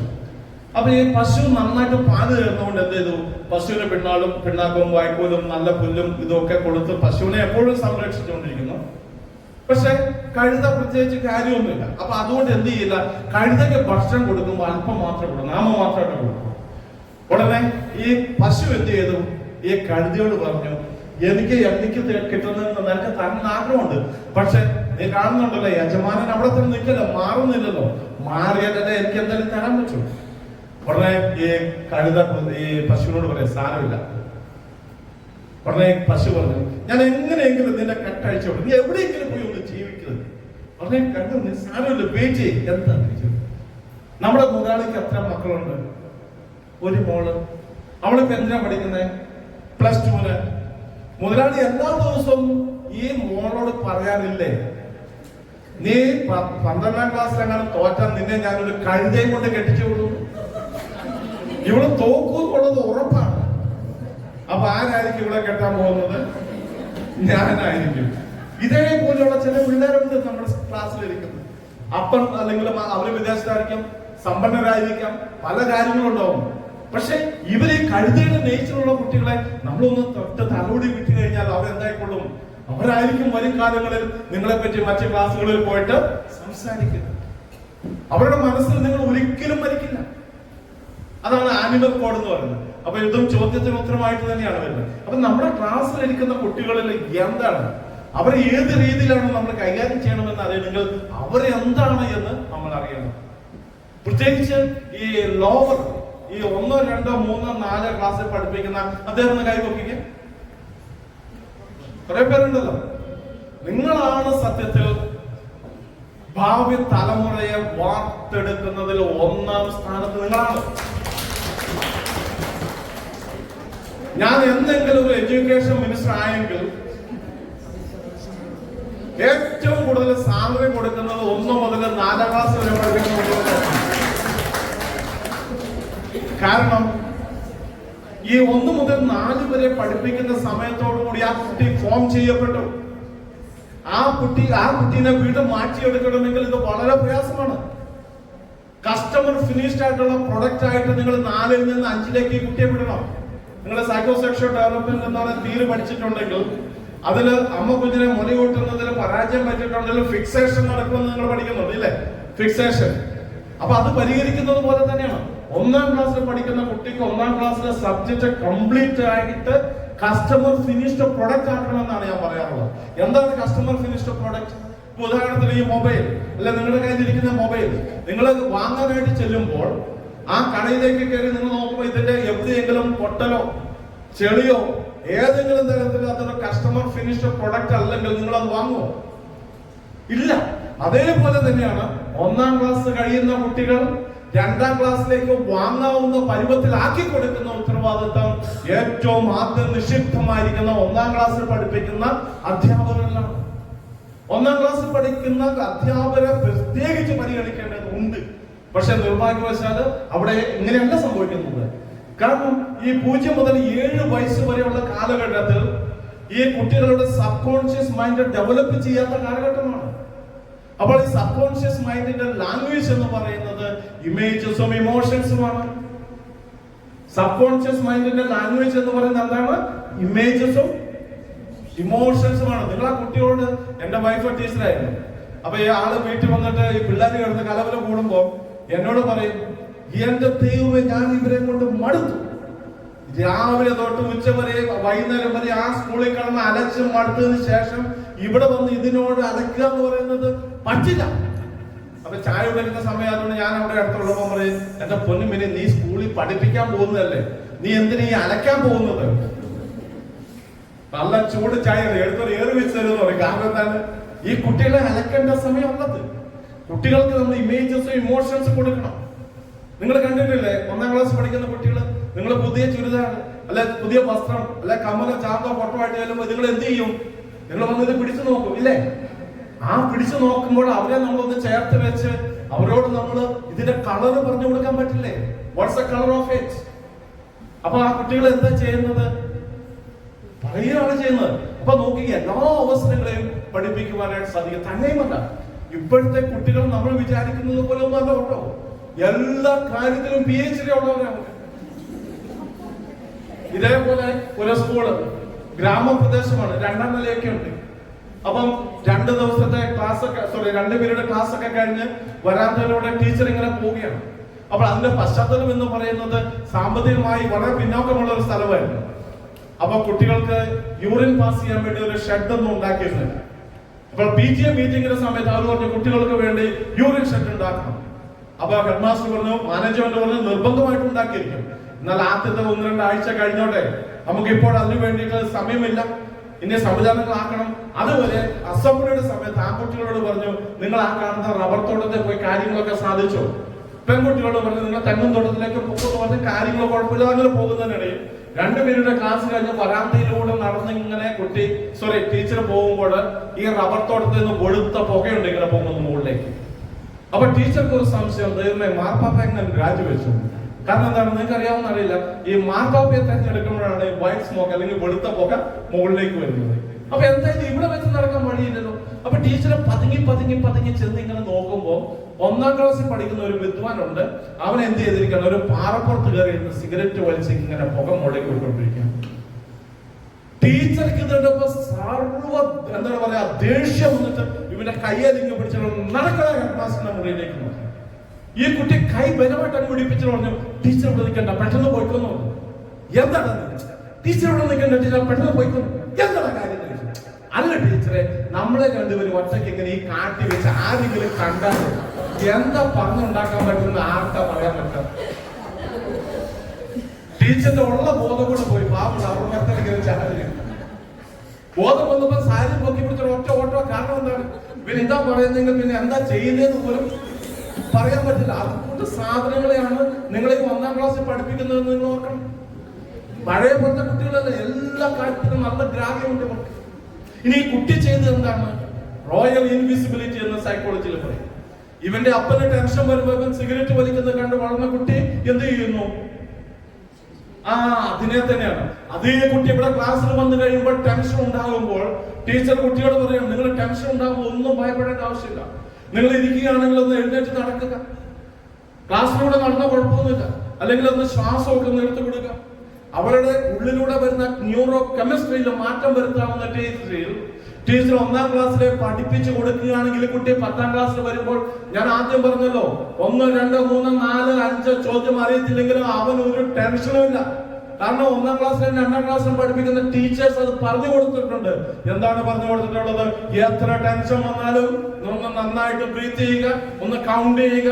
നിങ്ങൾ റിലാക്സ് ആകുമ്പോഴത്തേക്ക് നല്ല ആരോഗ്യകരമായ മനസ്സുണ്ടാകുമ്പോൾ നിങ്ങൾക്ക് ഉത്തരം കിട്ടുമെന്ന് 1ാം ക്ലാസ്സിലെ ടീച്ചേഴ്സ് പറഞ്ഞു കൊടുത്താൽ എത്ര മനോഹരമായിരിക്കും വിദ്യാഭ്യാസം എന്ന് നിങ്ങൾ സ്വയം ആലോചിച്ചു. എന്നാൽ ഇവിടെ നമ്മള് കുട്ടി നമുക്കറിയാം, അവന് ദേഷ്യം വരുമ്പോൾ ടീച്ചറിന് അതിനെ 10 ഇരട്ടിയായി മുഖമെല്ലാം കൂടെ ഇങ്ങനെ ചൊക്കി ചുമന്ന് അടിക്കാനും വരെ പണ്ടാണ് കൊടുക്കാനും. ഇത് കൊടുത്താൽ അത് പ്രയാസമാണ്. അതുകൊണ്ട് എന്ത് ചെയ്യും? ബോർഡിലിട്ട് പോയിട്ട് ചോക്ക് കുത്തി അടിച്ച് ഡയഗ്രാം വരയ്ക്കാൻ തുടങ്ങി. ഇതാണ് നമ്മൾ മാറ്റിയെടുക്കേണ്ടത്. ഞാൻ പറഞ്ഞല്ലോ, ഇപ്പോഴത്തെ കുട്ടികള് വളരെ സ്മാർട്ടാണ്. അപ്പൊ നല്ല രീതിയിൽ അവരെ പഠിപ്പിച്ചു കഴിഞ്ഞാൽ അവരെന്ത് ചെയ്യും? ഈ കുട്ടികൾ നമ്മളെ വിചാരിക്കുന്നവരല്ല, നമ്മളെക്കാൾ കൂടുതൽ സ്മാർട്ടാണ് ഇന്നത്തെ കുട്ടികൾ. ഞാൻ സൂചിപ്പിച്ചു ഓൾറെഡി. അതുകൊണ്ട് അവരെ കൈകാര്യം ചെയ്യുന്നതിൽ ഈ ആനിമൽ മോഡ്. ഒരിക്കല് ഒരു കുട്ടിയും അപ്പനും കൂടെ ഇരുന്നിങ്ങനെ TV കാണും. ഉറങ്ങി ഈ റിമോട്ട് കൺട്രോൾ താഴോട്ട്. ഇയാള് ചാടി എടുക്കുന്ന സമയത്ത് എവിടെയോ ഒന്ന് തട്ടിപ്പോയി ഫാഷൻ ചാനലിലോ. നിങ്ങൾക്കറിയാം ഫാഷൻ ചാനലിന്റെ അവസ്ഥ എന്താണ്? വസ്ത്രം നാമമാത്രമായിട്ട് പോകും. ഉടനെ കുട്ടി വെച്ച് ഇതെന്താന്ന് ചോദിച്ചു. അപ്പൻ വളരെ എന്താ പറയുക പ്രായോഗിക തലത്തിൽ നിന്നുകൊണ്ട് പറഞ്ഞു, മോനെ ഇതൊരു ആഫ്രിക്കൻ രാജ്യമാണ്, സാമ്പത്തികമായിട്ട് ഒന്നുമില്ല, ദരിദ്ര രാജ്യമാണ്. അങ്ങനെ ഇരിക്കുമ്പോഴാണ് അവിടെ പ്രളയമുണ്ടായി, ഉള്ള തുണിക്കട മുഴുവൻ പോയി. ബാക്കി ഉണ്ടായിരുന്ന കുറച്ച് തുണികളുണ്ട്, അതൊക്കെ വെച്ചൊന്ന് അഡ്ജസ്റ്റ് ചെയ്തേക്കാണ്. അതുകൊണ്ട് മോൻ ഇതൊന്നും കാണാൻ നിൽക്കണ്ട, പോയി കടന്നോ എന്ന് പറഞ്ഞു. എന്നിട്ട് അപ്പൻ ഇത് കാണാൻ പറ്റാത്തതുകൊണ്ട് അപ്പൻ പോയി. കുറച്ച് സമയം കഴിയുമ്പോൾ ഇവൻ കാണുന്നില്ല, ഇവനിങ്ങനെ കണ്ണും പിടിച്ചിരിക്കുന്നു. ഇദ്ദേഹം വന്നിട്ട് ചോദിച്ചു, എടാ നിന്നോടല്ലേ പറഞ്ഞു പോയി കടക്കാൻ? ഉടനെ കുട്ടി അപ്പനോട് പറയുക, വെയിറ്റ് ചെയ്യ്, ചിലപ്പോൾ ഇതിനേക്കാൾ ദരിദ്ര രാജ്യത്തിലെ ആൾക്കാർ ഇനിയും വരുന്നു. ഇതാണ് നമ്മുടെ കുട്ടികൾ. ആ കുട്ടികളെയാണ് നമ്മൾ കൈകാര്യം ചെയ്യുന്നത് എന്നുള്ള അവബോധത്തിൽ നിന്നുകൊണ്ട് വേണം ഇപ്പോഴത്തെ കുട്ടികളെ കൈകാര്യം ചെയ്യാൻ. ഞാൻ ഇത് പറയാൻ ഒരു കാര്യമുണ്ട്. ഈ കുട്ടിയെ അടുത്ത് വിളിച്ചൊന്ന് താലോടുക എന്ന് പറയുമ്പോൾ ഇന്നത്തെ സാഹചര്യത്തിൽ നിങ്ങൾ താലോടി കഴിഞ്ഞാൽ ചിലപ്പം വൈകുന്നേരം ചിലപ്പോൾ പോലീസുകാർ താലോടാൻ വരും. കാരണം ഈ കുട്ടി എന്നിട്ട് എന്താ പറയുന്നത് നമുക്ക് പറയാൻ പറ്റില്ല. So need to be very careful. അതേ സമയത്ത് തന്നെ ആ സ്നേഹത്തിൽ നിറഞ്ഞ രീതിയിൽ കുട്ടികളെ നാം കൈകാര്യം ചെയ്തു കഴിഞ്ഞാൽ, വാത്സല്യത്തോടെ കൗതുകത്തോടെ നിങ്ങളുടെ അതേ കുഞ്ഞിനെ കാണുന്നത് പോലെ ആ കുട്ടികളെ നിങ്ങൾക്ക് സ്നേഹിക്കുവാനായിട്ട് തുടങ്ങിയാൽ തീർച്ചയായിട്ടും വലിയ ഒരു വ്യക്തിത്വത്തെയാണ് നിങ്ങൾ പടുത്തുയർത്തുന്നത് എന്നുള്ള ആ ഉറച്ച ബോധ്യം നിങ്ങളുടെ ഉള്ളിൽ ഉണ്ടാകുമ്പോഴാണ് യഥാർത്ഥത്തിൽ നിങ്ങൾ ഫെസിലിറ്റേറ്ററായിട്ട് മാറുന്നത്. ഈ ഫെസിലിറ്റേഷനാണ് ഇവിടെയും നടക്കേണ്ടത്. തീർച്ചയായിട്ടും ഈ ക്ലാസ് എടുക്കുന്ന സമയത്ത് എനിക്ക് നിങ്ങളുടെ ശരീരഭാഷ അല്ലെങ്കിൽ ബോഡി ലാംഗ്വേജ് അത് വളരെ ശ്രദ്ധാപൂർവമാണ് നിങ്ങൾ ഇരിക്കുന്നത് എന്ന് ഉറച്ച ബോധ്യമുണ്ട്. ഞാൻ കാണുന്നത് കൊണ്ടാണ് ഇത്രയും ആത്മാർത്ഥമായിട്ട് ഞാൻ ഇത് പങ്കുവയ്ക്കുന്നത്. ഈ ആത്മാർത്ഥത നിങ്ങളുടെ കുട്ടികളുടെ മുമ്പിൽ നിങ്ങൾ അവതരിപ്പിക്കുമ്പോൾ തീർച്ചയായിട്ടും നിങ്ങൾ വരും കാലഘട്ടങ്ങളിൽ അവരുടെ മനസ്സിൽ നിറഞ്ഞു നിൽക്കുന്ന വിശുദ്ധരായിട്ടുള്ള വ്യക്തിത്വങ്ങളായിട്ട് നിങ്ങൾ മാറും. അതിന് യാതൊരു സംശയവും വേണ്ട. അപ്പൊ അവിടെയാണ് നമ്മൾ തീർച്ചയായിട്ടും നമ്മുടെ മനസ്സിനെ പാകപ്പെടുത്തിയെടുക്കുക. നമ്മുടെ ക്ലാസ്സിലേക്ക് വരുന്ന ഓരോ കുട്ടിയെ കാണുമ്പോഴും നമ്മുടെ മനസ്സിൽ മനുഷ്യരായതുകൊണ്ട് തന്നെ ചില കുട്ടികളെ കാണുമ്പോൾ ഇഷ്ടം തോന്നും, ചില കുട്ടികളെ കാണുമ്പോൾ ഒരു കുത്തുവെച്ച് കൊടുക്കാനും തോന്നും. അവന്റെ ഇരുപ്പും മറ്റും ഒക്കെ അങ്ങനെയാണ്. പക്ഷെ ആ കുട്ടികളെ നമ്മൾ വാർത്തെടുക്കണമെങ്കിൽ അധ്യാപകരായ നിങ്ങളോട് എനിക്ക് പറയാനുള്ളത് internal students and external students എന്ന് പറയും. ആരാണ് ഈ ഇന്റേണൽ സ്റ്റുഡൻസ്? ആരാണ് ഇന്റേണൽ സ്റ്റുഡൻസ്? ആരാണ് എക്സ്റ്റേണൽ സ്റ്റുഡൻസ്? അപ്പൊ 5-10 മിനിറ്റോട് നിർത്താം, കാരണം അതിനുശേഷം ചോദ്യം ചോദിച്ചില്ല. ആരാണ് internal students? You are the internal students. നിങ്ങളാണ് ഇന്റേണൽ സ്റ്റുഡൻസ്, ആണോ അല്ലയോ? നിങ്ങൾ എങ്ങനെ പെരുമാറുന്നുവോ അതാരാണ് കോപ്പി ചെയ്യുന്നത്? അധ്യാപകരെ കോപ്പി ചെയ്യുന്നുണ്ട് കുട്ടികൾ. നിങ്ങൾ സ്റ്റാഫ് റൂമിൽ കിടന്ന് തല്ലും പിടുത്തവും കാണിച്ചാൽ, അതല്ലെങ്കിൽ വരാന്തയിൽ വന്ന് എന്തെങ്കിലും തരത്തില് നിങ്ങളുടെ ഈ കുട്ടികൾ നിങ്ങളുടെ ബോഡിയിൽ എന്തെങ്കിലും വായിക്കും, യാതൊരു സംശയം വേണം, അവര് പറയും. അപ്പോൾ ഇന്റേണൽ സ്റ്റുഡൻസ് ആയ നിങ്ങൾ നിങ്ങളുടെ കുട്ടികളിലെ അധ്യാപകരായി കാണാൻ നിങ്ങൾക്ക് സാധിച്ചാൽ മാത്രമേ നിങ്ങൾ നല്ല അധ്യാപകരായിട്ട് മാറുകയുള്ളൂ. നിങ്ങളുടെ ക്ലാസ് റൂമിലേക്ക് ഓരോ കുട്ടികളിൽ നിന്നും നിങ്ങൾക്ക് ധാരാളം പഠിക്കുവാനുണ്ട്. ഉണ്ടോ ഇല്ലയോ? ഉണ്ട്. ഞാൻ ഒരു സ്ഥലത്ത് ടീച്ചേഴ്സിനുള്ള ട്രെയിനിങ് ആണ്, 3 ദിവസത്തെ ട്രെയിനിങ് ആണ്. അപ്പോൾ ഞാൻ അവിടെ ചെന്ന് കഴിഞ്ഞപ്പോൾ റെയിൽവേ സ്റ്റേഷനിൽ തന്നെ കൂട്ടിക്കൊണ്ട് പോകാൻ വന്നയാള്, ഞാൻ അവിടെ ചെല്ലുമ്പോൾ ഒരു വലിയ ജനസമുദ്രമുണ്ട് അവിടെ. അപ്പൊ ഞാൻ അദ്ദേഹത്തോട് ചോദിച്ചു, നിങ്ങൾ ഇത് ട്രെയിനിങ് നടത്തുന്നത് സംസ്ഥാന തലത്തിലാണോ എന്ന് ചോദിച്ചു. അദ്ദേഹം പറഞ്ഞു മറുപടി എങ്ങനെയാണ് സാറേ, ഞങ്ങള് നല്ല പ്രൊഡക്ടിവിറ്റി ഉള്ള ആൾക്കാർക്കാണ്, ഇത് ഞങ്ങളുടെ സ്കൂളാണ്. ഇവിടെ A എന്ന് പറയുന്ന ഡിവിഷൻ 10ാം ക്ലാസ് തന്നെ 28 38 എന്ന് പറഞ്ഞാൽ എനിക്ക് ഒരു കാര്യം ഓർമ്മയുണ്ട്, ഇസഡ് കഴിഞ്ഞിട്ട് പിന്നെ A1 എന്നാണ്. അപ്പൊ അന്ന് ഞാൻ അവിടെ ചെല്ലുന്ന സമയത്ത് ഈ 1ാം ക്ലാസ്സിലെ കുട്ടികൾ അവിടെ ഉണ്ട്. അവർക്ക് ഫോട്ടോ എടുക്കാനോ ഐഡി കാർഡ് ഉണ്ടാക്കുന്നോ എന്തിനോ ഭാഗമായിട്ട് അതിൽ അവിടെ വന്നിട്ടുണ്ട്.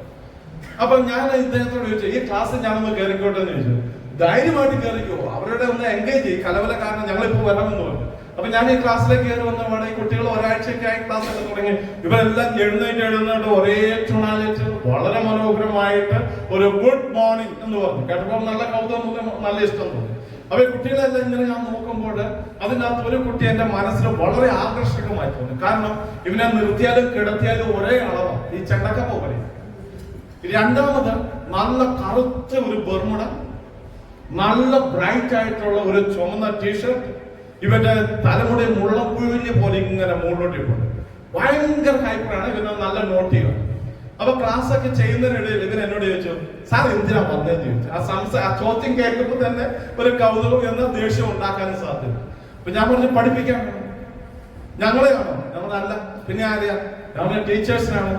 പിന്നെ ഒരു 2-3 സെക്കൻഡ്സ് ഇങ്ങനെ സെൽഫ് ടോക്ക് ഇങ്ങനെ താഴോട്ട് നോക്കിയിട്ട് എന്നോട് ചോദിച്ചു, അവർക്കിട്ട് തല്ലുവെന്ന് ചോദിച്ചു. ഈ ടീച്ചേഴ്സിന് തല്ലുവെന്ന് ചോദിച്ചു. നമ്മൾ കൊടുക്കണം എന്ന് പറഞ്ഞു. എന്താ കാരണം? അവനിട്ട് അന്ന് രാവിലെ കിട്ടും. അപ്പൊ ഈ കുട്ടി ഞാൻ നല്ല രസകരമായിട്ട് അങ്ങനെ പോയി. ഒരു അല്പസമയം കഴിഞ്ഞപ്പോൾ ഞാൻ ചുമ്മാ ഒരു കഥയൊക്കെ പറഞ്ഞു. ഒരു അല്പസമയം ഇത് കഴിഞ്ഞ ഓണം ഇവനെ എന്നോട് ചോദിച്ചു, സാറേ എന്താ പറഞ്ഞേ? സാർ എന്ത് വേണമല്ലോ എന്നോട് ചോദിച്ചു. ഞാൻ ടപ്പേ കുറ്റം പറയുന്നു. അപ്പൊ ഇതിനകത്ത് എന്തോ ഒരു ചതി ഉണ്ടെന്ന് എനിക്ക് മനസ്സിലായി. പക്ഷെ ഞാൻ അങ്ങനെ ഒന്നും പോയില്ല. അതേപോലെ തന്നെ അവനോട് ശരി, അങ്ങനെ ഞാൻ നിന്നോട് ചോദ്യം ചോദിക്കണം, ആരാണ് ഇപ്പോഴത്തെ കേരളത്തിലെ മുഖ്യമന്ത്രി? ചാടി ടപ്പേ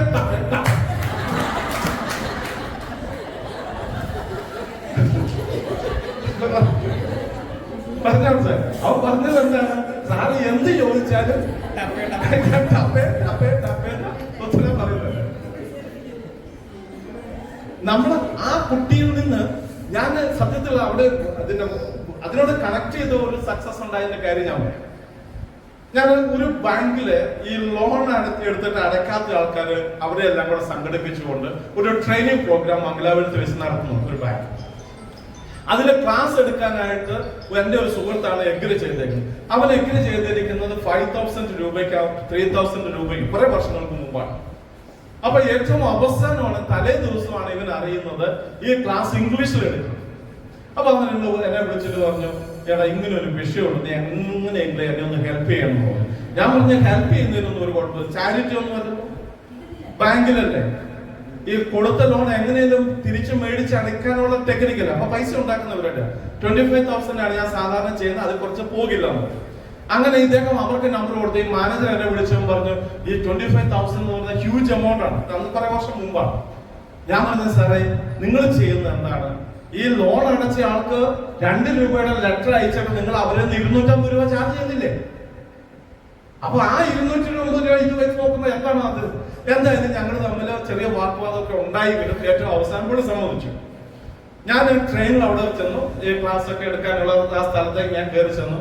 അപ്പോൾ ഞാൻ അവിടെ ചെന്ന ഒരാളോട് ചോദിച്ചു, ഇത് ആരാണ്? ഈ ആളുടെ പേര് ചോദിച്ചു. ആ പേരൊന്നും പറയുന്നില്ല. ഇന്ന ആളാരാന്ന് ചോദിച്ചു. അപ്പോൾ ഇതാണെന്ന് പറഞ്ഞു. അപ്പൊ ഞാൻ അദ്ദേഹത്തിന്റെ ഇങ്ങനെ ഷെയ്ക്ക് ഹാൻഡ് കൊടുത്തു. ഈ ഷെയ്ക്ക് ഹാൻഡ് കൊടുത്തിട്ട് പറഞ്ഞു ഞാൻ പോണെന്ന് എന്ന് പറഞ്ഞിട്ട് പുള്ളി അത്ര മൈൻഡ് ചെയ്തില്ല. അപ്പൊ ഇതിന്റെ അടുത്ത് ഇദ്ദേഹത്തിന്റെ ബ്ലേസറിന്റെ കേസിൽ ഇദ്ദേഹം മൊബൈൽ എടുത്തിട്ട് വിളിക്കുന്നുണ്ട്. അപ്പൊ ഞാൻ ഇത് പോൾ സാർ, ഞാൻ പറഞ്ഞത് ഞാൻ ഓർത്തു പോൾ സാർ എന്നൊക്കെ പറഞ്ഞപ്പോ മൈക്രോസോഫ്റ്റിൽ ജോലി ചെയ്തതാന്നൊക്കെ പറയുമ്പോൾ കുറച്ചും കൂടെ പ്രായമുള്ള ഒരാളാണെന്ന് ഓർത്ത്. ഞാൻ ഓർത്ത് ഹോട്ടലിലെ സ്റ്റാഫാണെന്ന് ഓർത്താണ് സോറി എന്ന് പറഞ്ഞ് അങ്ങ് പോയി. എന്തായാലും പ്രോഗ്രാം തുടങ്ങുന്ന സമയത്ത് ഞാൻ ഇങ്ങനെ തുടക്ക സമയത്ത് ഇങ്ങനെ പറഞ്ഞു, എന്നെ കണ്ടാൽ ഒരു ചെറുക്കനെ പോലെയാണ് ഇരിക്കുന്നതെങ്കിലും ഈ സൂര്യന്റെ താഴെയുള്ള ഏത് ചോദ്യം എന്നോട് ചോദിച്ചാലും ഞാൻ ടപ്പേ ടപ്പേ ടപ്പേ എന്ന് ഉത്തരം പറയുന്നു. അപ്പൊ ഇൻട്രൊഡ്യൂസ് ചെയ്ത ഒരു ആളുണ്ട്, ഒരു ഡിമൽ എന്നാണ് അതിന്റെ പേര്. അപ്പൊ ഇൻട്രൊഡ്യൂസ് ചെയ്ത് പുറകോട്ട് പോയ ആള് മധ്യഭാഗത്ത് എത്തി. അപ്പൊ ഞാനിത് ഇങ്ങനെ പറയുന്ന കേട്ടപ്പോ അദ്ദേഹത്തിന് ഒരു അല്പം ദേഷ്യം തോന്നിയെന്ന് തോന്നുന്നു. അദ്ദേഹം തിരിഞ്ഞ് എന്നോട് ഇങ്ങനെ ചോദിച്ചത്, നിങ്ങളുടെ പേര് സൂചിപ്പിക്കുന്നത് പോലെ നിങ്ങൾ ഒരു ക്രിസ്ത്യൻ ആണോ എന്ന് ചോദിച്ചു. ഞാൻ പറഞ്ഞു യെസ്, വെരി മച്ച്. അങ്ങനെയാണ് എങ്കിൽ യേശു ക്രിസ്തു ജനിച്ചപ്പോൾ ഒരു നക്ഷത്രം പ്രത്യക്ഷപ്പെട്ടുവെന്നും ആ നക്ഷത്രത്തിന്റെ പേര് എന്താണെന്നും അദ്ദേഹം ചോദിച്ചു. ഉടനെ ഞാൻ പറഞ്ഞു ടപ്പേ ടപ്പേ ടപ്പേ. അയാളും ചിരിച്ചു, അവിടെ ഉണ്ടായിരുന്ന സർവ്വ മനുഷ്യരും ചിരിച്ചു. അതിനുശേഷം ഞാൻ പറഞ്ഞു, അതിന് കൃത്യമായിട്ടുള്ള ഉച്ചാരണം എനിക്കറിയില്ല, but it sounds like Alice Bomet something അങ്ങനെയാണെന്ന് പറഞ്ഞ് ക്ലാസ് ആരംഭിച്ചു. അവിടെ എനിക്ക് 10 മണി തൊട്ട് 12 മണി വരെ ക്ലാസ് ഉള്ളൂ. അത് കഴിഞ്ഞാൽ ഒരു അല്പസമയം ഇന്ററാക്ഷൻ, പിന്നെ 1 മണിക്ക് ലഞ്ച് അവർ പിരിയാണ്. അന്ന് ഞാൻ 6 മണി വരെ ക്ലാസ് എടുത്തു. 6 മണിയായപ്പോൾ ക്ലാസ് എടുത്ത് ഞാൻ ബലമായിട്ട് പോരുമ്പോൾ അവര് 27 50,000 രൂപയും തന്നു. കാരണം എന്താണ്? It was worth for them. ഇതിന്റെ ഗുരു ആരാണ്? ആ കുട്ടിയാണ്. ആ കുട്ടി എന്നും എന്റെ മനസ്സിലുണ്ട്. അൺഫോർച്ചുനേറ്റ്ലി അവന്റെ പേരോ അഡ്രസ്സോ ഒന്നുമില്ല. ഞാൻ പലപ്പോഴും അദ്ദേഹം ആഗ്രഹിച്ചിട്ടുണ്ട് അവന്റെ പേരും അവന്റെ അഡ്രസ്സും ഒക്കെ ഒന്ന് മനസ്സിലാക്കി എടുക്കുമായിരുന്നെങ്കിൽ അവൻ എന്റെ ഗുരുനാഥനാണ് എന്ന് അവരോട് പറയാമായിരുന്നു. ആ കുട്ടിയെ ഞാൻ എന്നും മനസ്സിൽ കാണുന്നുണ്ട്. ചില എത്രയോ വർഷങ്ങൾക്ക് മുമ്പ് നടന്ന സംഭവമാണ്. എനിക്കൊന്ന് 2002-2003 ആ ഒരു കാലഘട്ടത്തിലാണ്. ഓൾമോസ്റ്റ് ലൈക്ക് 20 years ആയി. ഇപ്പോൾ അവന് മിക്കവാറും ഡിഗ്രി ഒക്കെ കഴിഞ്ഞ് അവനൊരു സ്മാർട്ടാണ് ആ കുട്ടി. അപ്പൊ ആ കുട്ടിയെ പോയിട്ട് തന്നെ നമ്മുടെ ക്ലാസ് റൂമിലെ കുട്ടികളുണ്ടാവും. അവരിൽ നിന്ന് നമുക്ക് ധാരാളം കാണുവാനും കേൾക്കുവാനും പഠിക്കുവാനും ഉണ്ട്. അതാണ് യഥാർത്ഥ ഒരു അധ്യാപകൻ അല്ലെങ്കിൽ ഒരു അധ്യാപികയായിട്ട് മാറുന്നത്. ഈ ഒരു അവസരത്തില് ഇവിടെ 7 പേര് ഇന്ന് അല്ലെങ്കിൽ ഈ വർഷം ഈ സ്കൂൾ അധ്യയന വർഷത്തിൽ റിട്ടയർ ചെയ്യുകയാണ് എന്നുള്ള സാഹചര്യത്തിലാണല്ലോ ഈ ക്ലാസ് ക്രമീകരിച്ചിരിക്കുന്നത്. ഇവിടെയുള്ള ആ റിട്ടയർ ചെയ്യപ്പെടുന്ന എല്ലാ അധ്യാപകരോടും ഒറ്റ വാക്കിൽ ഇത് തന്നെ പറയാനുള്ളൂ. നിങ്ങളുടെ ശിഷ്ടകാലം വീണ്ടും അധ്യാപകരായിട്ട് തന്നെ കണ്ടിന്യൂ ചെയ്യുക. നിങ്ങൾ പേറോളിലില്ല എങ്കിലും നിങ്ങൾ എന്തായിരിക്കണം? വീണ്ടും അധ്യാപകരാണ്. കാരണം ഒരു അധ്യാപകൻ ഒരിക്കലും മരിക്കുന്നില്ല. ആളെന്നും എന്ത് ചെയ്യും? മനസ്സുകളിലൂടെ ജീവിക്കാൻ. നമുക്കറിയാം നമ്മുടെ ഏറ്റവും ആരാധ്യനായ, ഞാൻ ഏറ്റവും കൂടുതൽ വ്യക്തിപരമായി ഇഷ്ടപ്പെടുന്ന ഡോക്ടർ APJ അബ്ദുൽ കലാം. അദ്ദേഹം പറയുന്ന ഒരു പ്രസംഗത്തിൽ അദ്ദേഹം പറയുന്നുണ്ട് ഒരു ജോസഫ് സാറിനെ പറ്റിയിട്ട്. അദ്ദേഹം പറയുന്നത് ഇതാണ്: എന്നെ കടൽ തീരത്തേക്ക് കൊണ്ടുപോവുകയും പക്ഷി പറക്കുന്നത് കാണിച്ചു തരുന്നതോടൊപ്പം പക്ഷി പറക്കുന്നതിന്റെ പിന്നിലുള്ള ഫിസിക്സ് എനിക്ക് പറഞ്ഞു തരികയും ചെയ്ത ജോസഫ് സാർ എന്നാണ് ആ നമ്മുടെ രാഷ്ട്രപതി പറയുന്നത്. അദ്ദേഹം രാഷ്ട്രപതി ആയപ്പോൾ ചെയ്ത പ്രസംഗമാണ്. ഞാൻ ഇങ്ങനെ ഓർക്കുകയാണ്. ഇദ്ദേഹം രാഷ്ട്രപതി ആകുമ്പോൾ ആ ജോസഫ് സാർ ജീവിച്ചിരിപ്പുണ്ടെങ്കിൽ അദ്ദേഹം എന്തായിരിക്കും പറയാ? അദ്ദേഹം ചുക്കി ചോദിച്ച ശരീരം ഇങ്ങനെ ആക്കിയും പറയും, ഈസ് മൈ സ്റ്റുഡന്റ്. പറയോ ഇല്ലയോ? വീട്ടിൽ നിന്ന് പറയും, ഈസ് മൈ സ്റ്റുഡന്റ്. നിങ്ങൾ ചോദിക്കും, വരും കാലങ്ങളിൽ ആത്മാർത്ഥതയോടെ നെഞ്ചത്ത് കൈവച്ചുകൊണ്ട് പറയാൻ സാധിക്കും. അങ്ങനെയാണോ അതോ ചങ്കിൽ നിന്ന് വരുമോ എന്നത് നമ്മൾ കണ്ടെത്തേണ്ടതുണ്ട്. അപ്പം റിട്ടയർ ചെയ്തു പോകുന്ന എല്ലാ അധ്യാപകർക്കും തീർച്ചയായിട്ടും ധാരാളം ദൈവാനുഗ്രഹവും തുടർകാലങ്ങളിലും നിങ്ങളുടെ മനസ്സുകൊണ്ടൊരു അധ്യാപകരായിരിക്കട്ടെ എന്ന് ആത്മാർത്ഥമായിട്ട് ആശംസിക്കുന്നു. അതോടൊപ്പം തന്നെ ഇവിടെ ഇരിക്കുന്ന അധ്യാപകരായ നിങ്ങൾക്കും അധ്യാപകനാണ് എല്ലാത്തിനും മുകളിൽ, അതിലേക്ക് നിങ്ങൾക്ക് പോകാൻ സാധിക്കട്ടെ എന്ന് ആത്മാർത്ഥമായിട്ട് ആശംസിക്കുന്നു, പ്രാർത്ഥിക്കുന്നു.